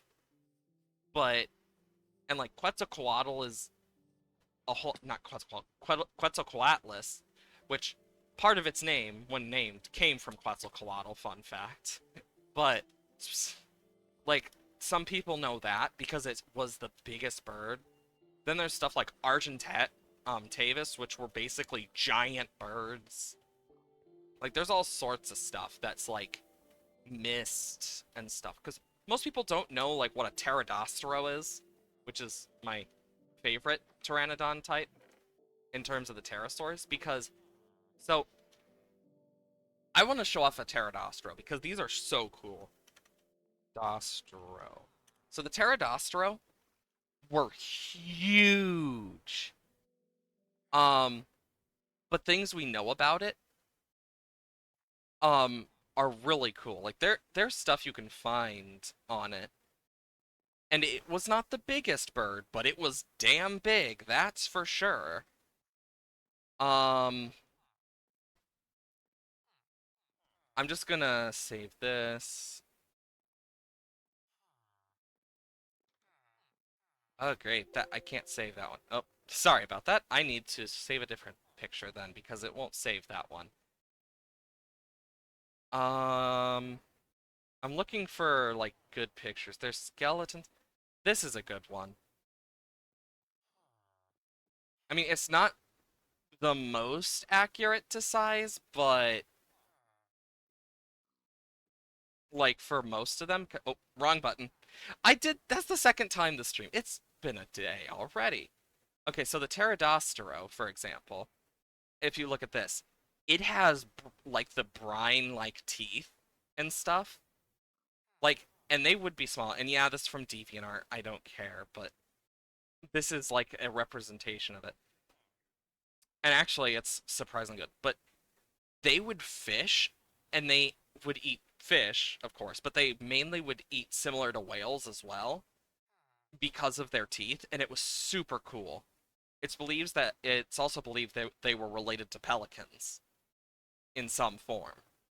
I don't know how true that part is, but it's really cool. Pterodostros are some of my favorites. Like they are my favorite pterosaur because of just how cool they are. Because they eat in their own unique way that's like really really interesting.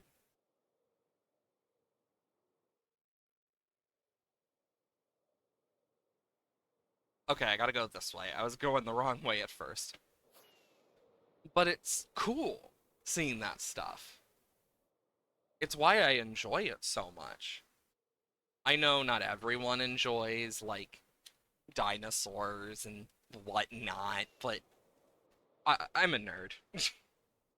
Like, there's so many pterosaur types, so many dinosaur types that just go over people's heads, despite how sick they are. Like, people know about the Compsognathus, the Stegosaurus.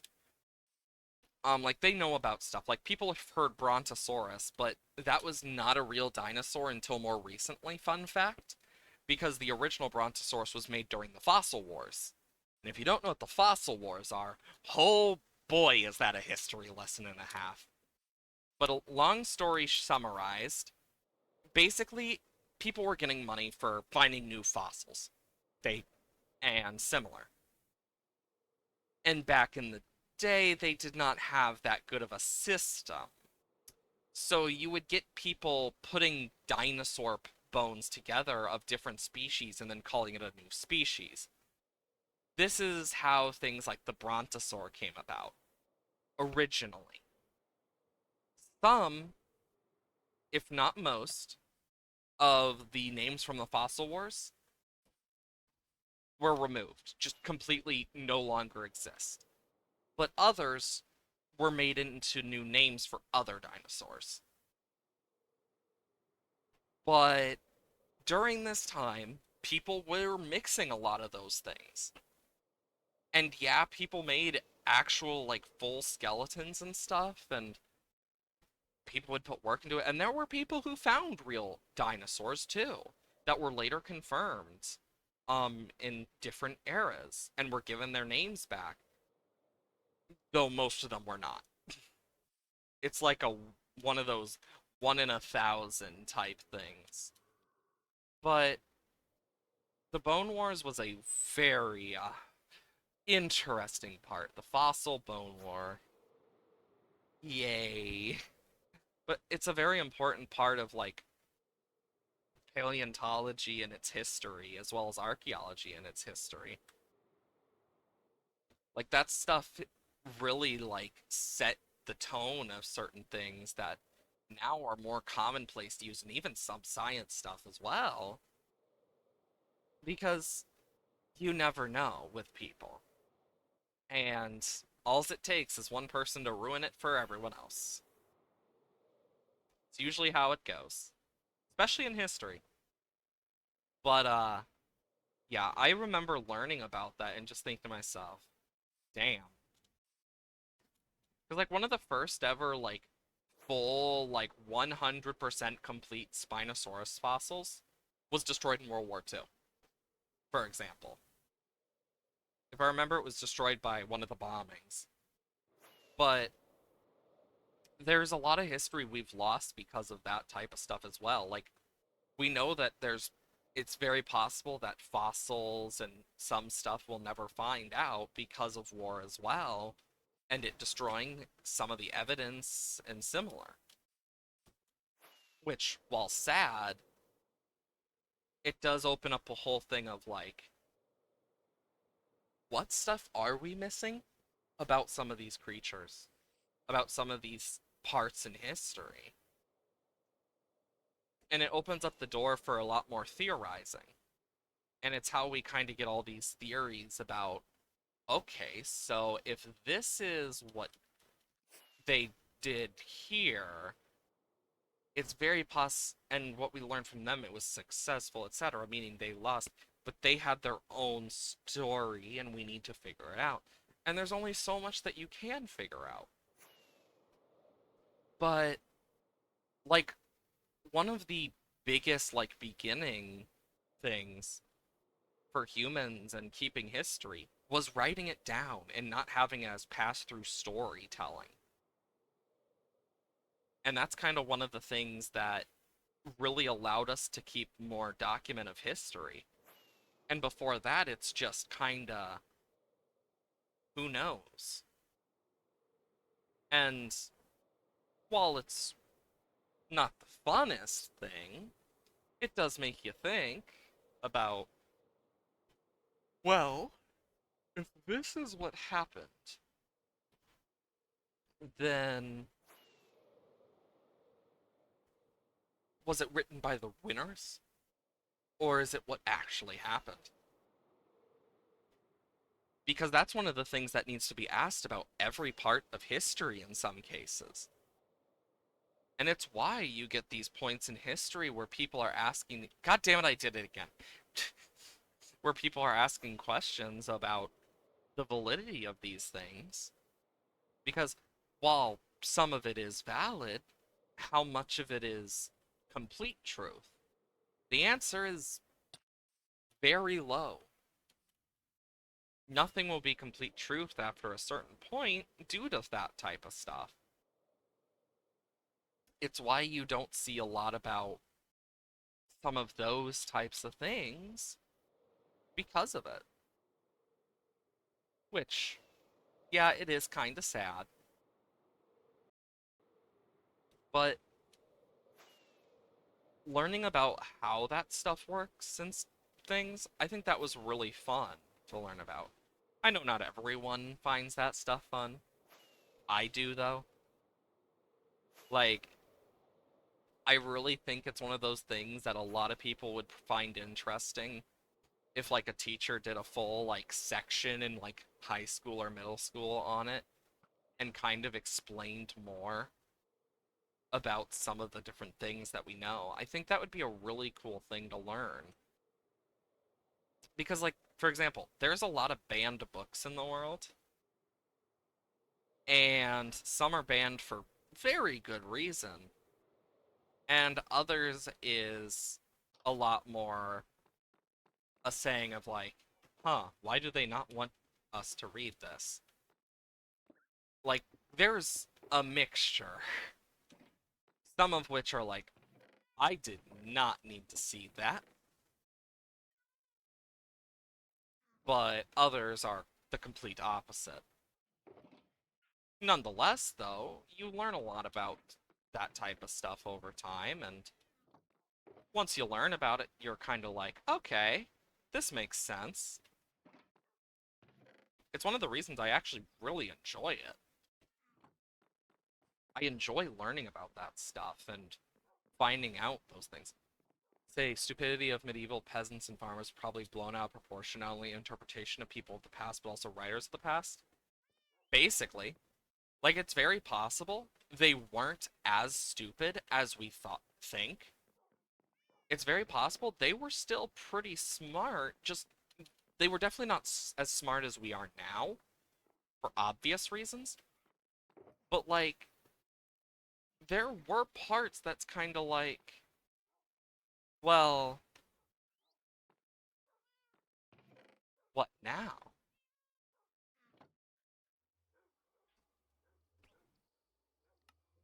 Because that's something that exists in history. Something that has thrived in history are those moments of what if, how, who, why, what, and similar. That's the stuff that actually makes you wonder, is what we know the same as what happened? The answer is not always. And I know that there are people who probably will hear that and be like, "Oh dear God," or "Nah." But like, What we know is what we know.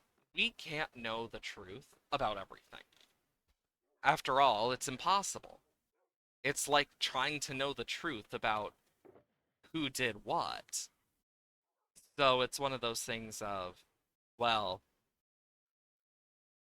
if you don't know, sometimes you just won't know, and that's okay. As much as we want to learn loads about history, there's going to be parts we'll never learn a lot more about. Just because it's been so long and so much has been forgotten. And it's nothing on us. It's nothing we did as a mistake. If anything, it says more about how things have changed. It says more about what has changed in history. From what we do know, we're able to know more now. We're able to see things we weren't able to before. Hell, if you told someone in the past that they are going to be able to see things 10 times smaller than what you normally could see, they'd burn you for being a witch.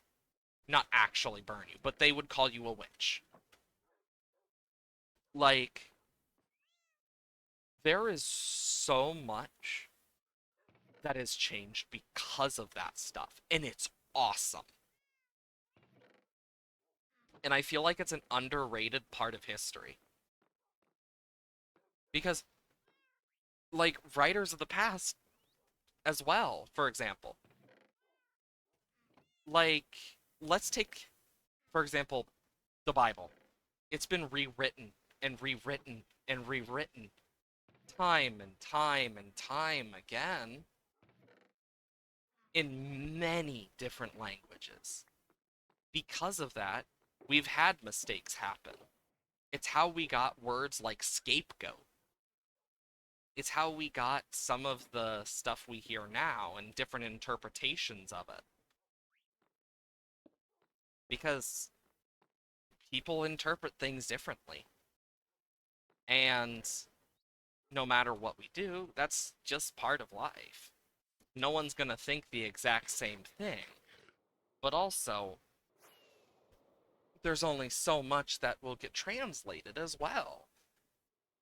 Because the Bible was not originally written in like Latin, for example. It was not originally written in Latin or Hebrew, which, while crazy, does make a lot of sense when you realize how old that is. But there's a lot of points like that in history where you're like, damn, this is a lot. And then you look at it from a different angle and it's like, oh wow, this is not actually. And it makes you question that type of stuff. And that's okay to question that stuff because it means you are curious about what could be. Because that's part of history. And if we don't question parts of history, we lose parts of that we are like wondering. Because even if we don't know everything about history, it's still cool to learn about it and to try and learn more about it. And as we learn more about it, we can learn from those things, hopefully. I mean, use World War II as an example. The Nazis like Hitler, used tactics from World War One to dupe the other countries and then win a battle because of it. By making them think that he was going with the old battle plans, which is genius. That's the type of stuff that makes you go, oh God, this person is not dumb. That's for sure. Like, they know what they're doing. Like, that's the type of strategy that makes you question, well, learning from history a good thing or a bad thing? But in reality, it's a good thing. It's how you can recognize stuff like dictators easier. It's how you can recognize that type of stuff, how you can recognize patterns, but also how you can recognize how much we have learned in many years. Because we are in the age of information. This is no, like, age of space. We are in information age. And like all ages, there are pros and cons. There were pros and cons to the information age. While it is the age of information, that also includes misinformation. It's why a lot of people nowadays, especially younger people, are better at pointing out misinformation. They grew up with that stuff. It's why the younger you are, the more likely you are to be able to tell the difference. Not everyone is like that, though, but it still makes you think. Because there's a lot of stuff like that. And of course, are we gonna know everything? No. But it's still a cool fact of the matter of, even if we don't think it, there is some cool shit in history that can help us. In even small ways. Because I know, like, a lot of people when they're younger don't like school. There's a good chunk of people who don't. It's a kid thing. Because kids don't want to do what they're told. That's a very normal thing. But when they're given someone who can teach them in a way that makes it easier for them and makes them enjoy learning, you get some really avid lovers of these types of things. It's how you get people like me who are like super nerdy for this type of stuff. It's when the right teacher at the right point in their life. Is it going to stay that way forever? No. But it helps a lot of people learn in good ways. Because that's what matters. We may not know what's going to happen in the future. We may not know what's going to happen tomorrow. But what we do know is there's a whole bunch of history that we can still learn from. And that's okay. I mean, if we didn't learn from history, we wouldn't be here. If anything, I think that's the cool part about it. It's why you see stuff where, like, when people, and I know, where people talk about points in history, like, let's take some of the bigger dictators of history, like Hitler, etc. They all have similar tactics. Like, that's the type of stuff that goes over a lot of people's heads at first. When in reality, a lot of that stuff is very noticeable when you look at things from a bigger perspective. And you see points of that where they try to remove certain things from being taught. You watch, you'll see stuff like banning or even burning different types of books that just go over some basic things that could make it easier for people to rise up. Like, that's something that happened a lot in history. And you look at some of that stuff, but then you also gotta look at some of the other stuff they did. Like, one of the biggest things in World War II was the work camps. But there were some in Russia as well. Like, there were quite a lot in Russia as well. Or some of the medical experiments that were done. The horrible experiments. Like, as much as someone may not like part of history, it's still history. Whether we like it or not, history's happened. You can't change that. What you can do is stop it from repeating itself. History is like a cycle. A cycle that can be broken and broken, but a new cycle starts. It doesn't mean it can stay that way forever, but it means it can be broken. And it means there is good futures ahead. Because I know very well that I'm not the only one who has had those points in my life where I'm just like, I feel crappy, I don't really, like, I'm just depressed or whatever. Because, and then you get into that doom scrolly type mood where you're like, ah, and so you start doom scrolling, you start doing all these things, when in reality, one of the things our mind does is focus on the negative over the positive. The mind will focus on the negative more than it will the positive. But if you, and that's part of the thing that you need to kind of teach yourself is you got to look for the light. There is more positive in the world than people realize. Yes, there is negative, but if you only focus on the negative, you're never going to see the positive. There's all sorts of stuff like that in history.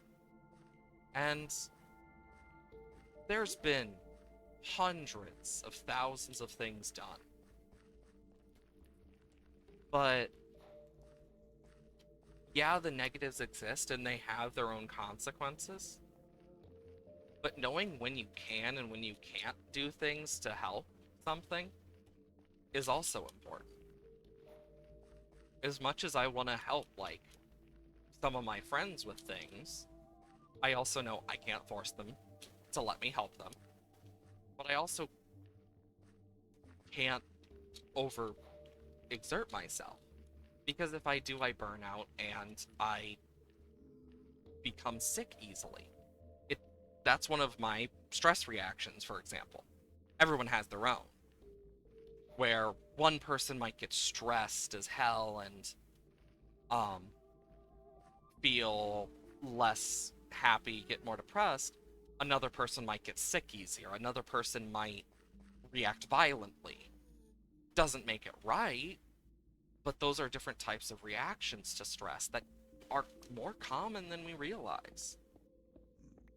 And that's kind of important. And I love learning about those parts of history. Learning about stuff like, for example, the whole stuff. What's the name for it? Where people believe something, but in reality, it's not true, and it's just a bunch of dogma. And if you don't know what dogma means, that's a whole other thing. Um, but it's a specific state of mind that affects people around it. Um, oh my god, I know what it is, but I just don't know what it's called. Oh my god, brain. Because it's not dogma. Dogma is a separate thing. Oh my god. And I'm gonna remember this, like, later, too. Um, but yeah, like, we need to find a bastion that we have not, you know, raided yet. Oh my god, this is gonna haunt me for the rest of the day. I don't remember what it's called. But I want to know what it's called. Oh my god. It's something that happens when you basically when a bunch of people start believing the same thing and it starts to affect them all. And you get stuff like it started the frickin' witch trials and stuff. Oh my gosh. Brain, why you no work today on that? And I know what it is. I know what it means. I just don't know what its name is. My brain will not remember it for some reason.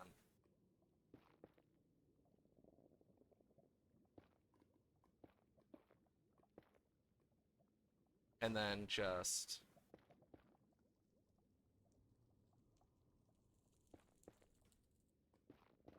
There we go.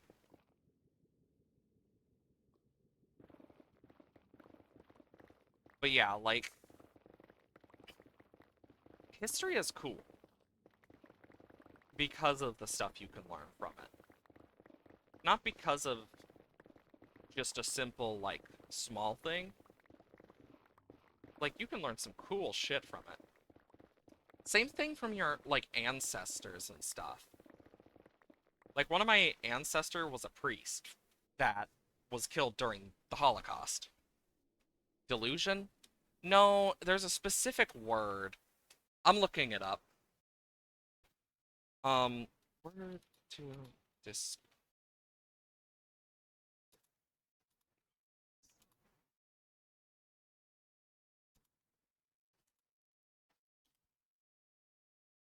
Hysteria. That's what it is. Mass hysteria. It's called mass hysteria. It's what leads to stuff where people fear something as well, or believe something. Mass hysteria. I could not remember what that was called. At least I looked it up to check, because I was curious. But yeah, mass hysteria is a big part of history. It's one that's like very familiar to a lot of people, but it's just easily forgotten. And I know why. It's because, let's be honest, it's one of those words that you hear, you know what it means, and then you forget about it. But mass hysteria was a big thing in the, like, in a lot of the Middle Ages too. And we even see parts of that in nowadays society. I mean, it's how we got a lot of stuff that happens with certain issues in the world. But that's neither here nor there right now. Right now is a break from that worry. To just talk about interesting things in history. But I know as long as we're not in a Basalt Delta, we don't need to worry about um, no Bastion spawning. Because they only don't spawn in Basalt Deltas, fun fact. But yeah, like, that's one of the things I love about history.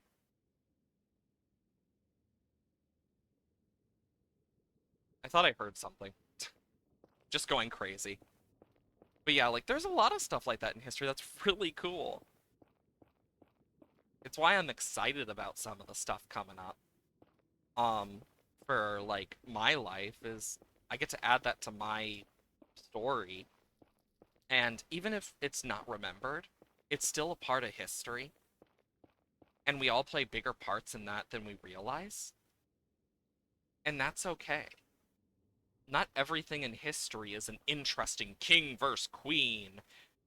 Like, let's be honest.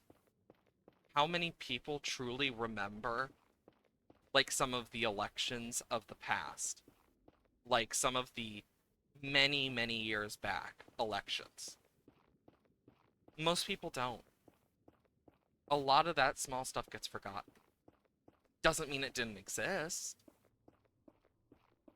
And it's one of those things of, even though we live in the age of information, a lot more of our normal lives is going to get just naturally saved. These streams, whether they exist or not, if YouTube is still around and my channel is not deleted, there's always going to be part of me on the internet. And even after I'm gone, like, that's one of those things I've accepted is no matter what, part of me is always going to live, whether I like it or not. That's just the internet and the world as a whole. Will it be forever? No, but that's okay. If anything, I'm gonna make my mark where I can. And I'd rather it be a positive one. And I know, like, for me, I enjoy streaming. I enjoy doing this type of stuff and talking about a multitude of things. I mean, each stream is like its own mini podcast if you think about it. I mean, I talk about different things in life and my own experiences. But you gotta look at it from those different angles sometimes. I know for me, one of my biggest things I did when I was younger and even now is there are points where I just look for perfection. I am a bit of a perfectionist. I've always been. So when I'm doing like projects or jobs for things, it has to be perfect or I don't feel like it's satisfactory enough. But one of the things I've had to learn, for example, is fuck, fuck, fuck, fuck, fuck.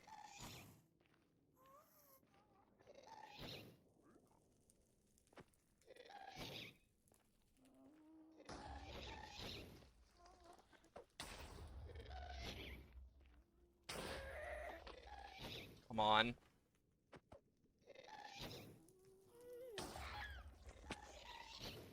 Come on. That's one down. Oh my gosh. But like one thing I've had to learn, and I've talked about it before on stream, is perfection is not something that exists. And there's a healthy medium you gotta follow so you don't burn yourself out. While you can chase perfection, you can't expect perfection. It's a balance. Just like most things in life. There's a balance. And not everyone likes to hear that, but it's part of it. Hell, if I followed every single thing I did in life and talked about it, we would be here for way too long. I've experienced so many different things. Even in like short periods of time, you can experience so much. A lot of, I feel like a lot of us learned that during the pandemic is, and that's one of the pandemic had a lot of positives that people overlook. It had a lot of positives as well as negatives. It was a mixed bag. I feel like one of the biggest positives was people realizing mental health and understanding more about how it affects us, as well as stuff like people learning to do things they enjoy, people realizing some of the issues they've been dealing with, like, as well as getting better standards for taking care of things, um, allowing us to have different forms of buying stuff and collecting stuff without much issue. Stuff like that. If it weren't for that, we wouldn't have a lot of the stuff we do now. And it's kind of one of those things that's a lot of stuff in history. Pros and cons. There's pros to everything, cons to everything. Sometimes there's more cons, sometimes there's more pros. But no matter what, there's always going to be a mix. And we can't change that. There will always be those. But that is okay. If anything, it's amazing. I'd rather have pros and cons than just none. Because no matter what, there's always going to be people who aren't happy with something. But there's also going to be people who are happy with something. Whether right or wrong is objective, and, well, there's just so much that, in all reality, who, who's the judge then? Because society is its own thing, and how much do we trust society, though?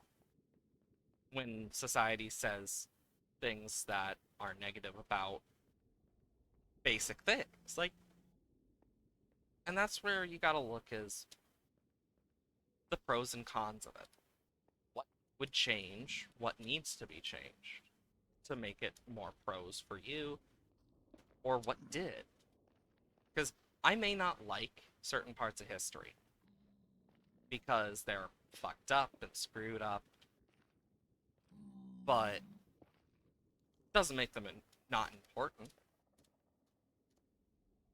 The same, because I know you got people who don't want to believe certain things could happen, and that's just kind of something that happens. No matter what, it doesn't stop it from existing. I know one of the biggest things is, for example, the history of psychology. One of the most screwed up medical fields in terms of its history. But you know what? It's worth learning. And I think it's something that should be taught naturally without having to take psychology classes because it's important.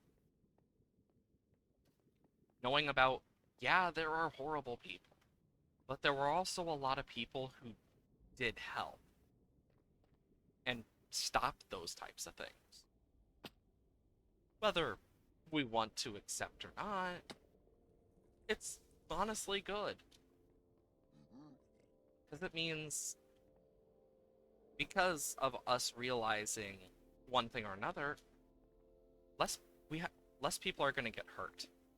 Less people are going to be affected negatively. That's one of the good parts about that type of stuff. People learn. And I think that's one of the biggest things for me as a person is just history. No more, no less, just history. Because just like history itself, all of it is built off memory. And memories are important to everyone. It's why when you hear about Alzheimer's and dementia, it's such a horrible thing. Whether we realize it or not, memory is one of the most important things to us as a species, as people. I mean, think how many people look back at memories and are like, I'm glad I remember those times. Or similar. A lot more. You know what? That's okay. If I remember, there also is one over this way. But yeah, it's cool. Also, who's expecting a gas to just appear and go, because I am. I know I am very much expecting it. I'm thinking that the bastions are on this axis specifically. Because they come on an axis type thing. Come. Sorry. Because I know there is one somewhere up ahead. But yeah, we need the snout thing from the bastion. Once we get that trim, we don't need to worry about it again. Only thing we need to worry about, getting the stuff to make more. And I need to do the math again to make doubly sure, because I want to recheck my math again, because I'm that type of person. Because I want to make sure I know the exact amount, preferably.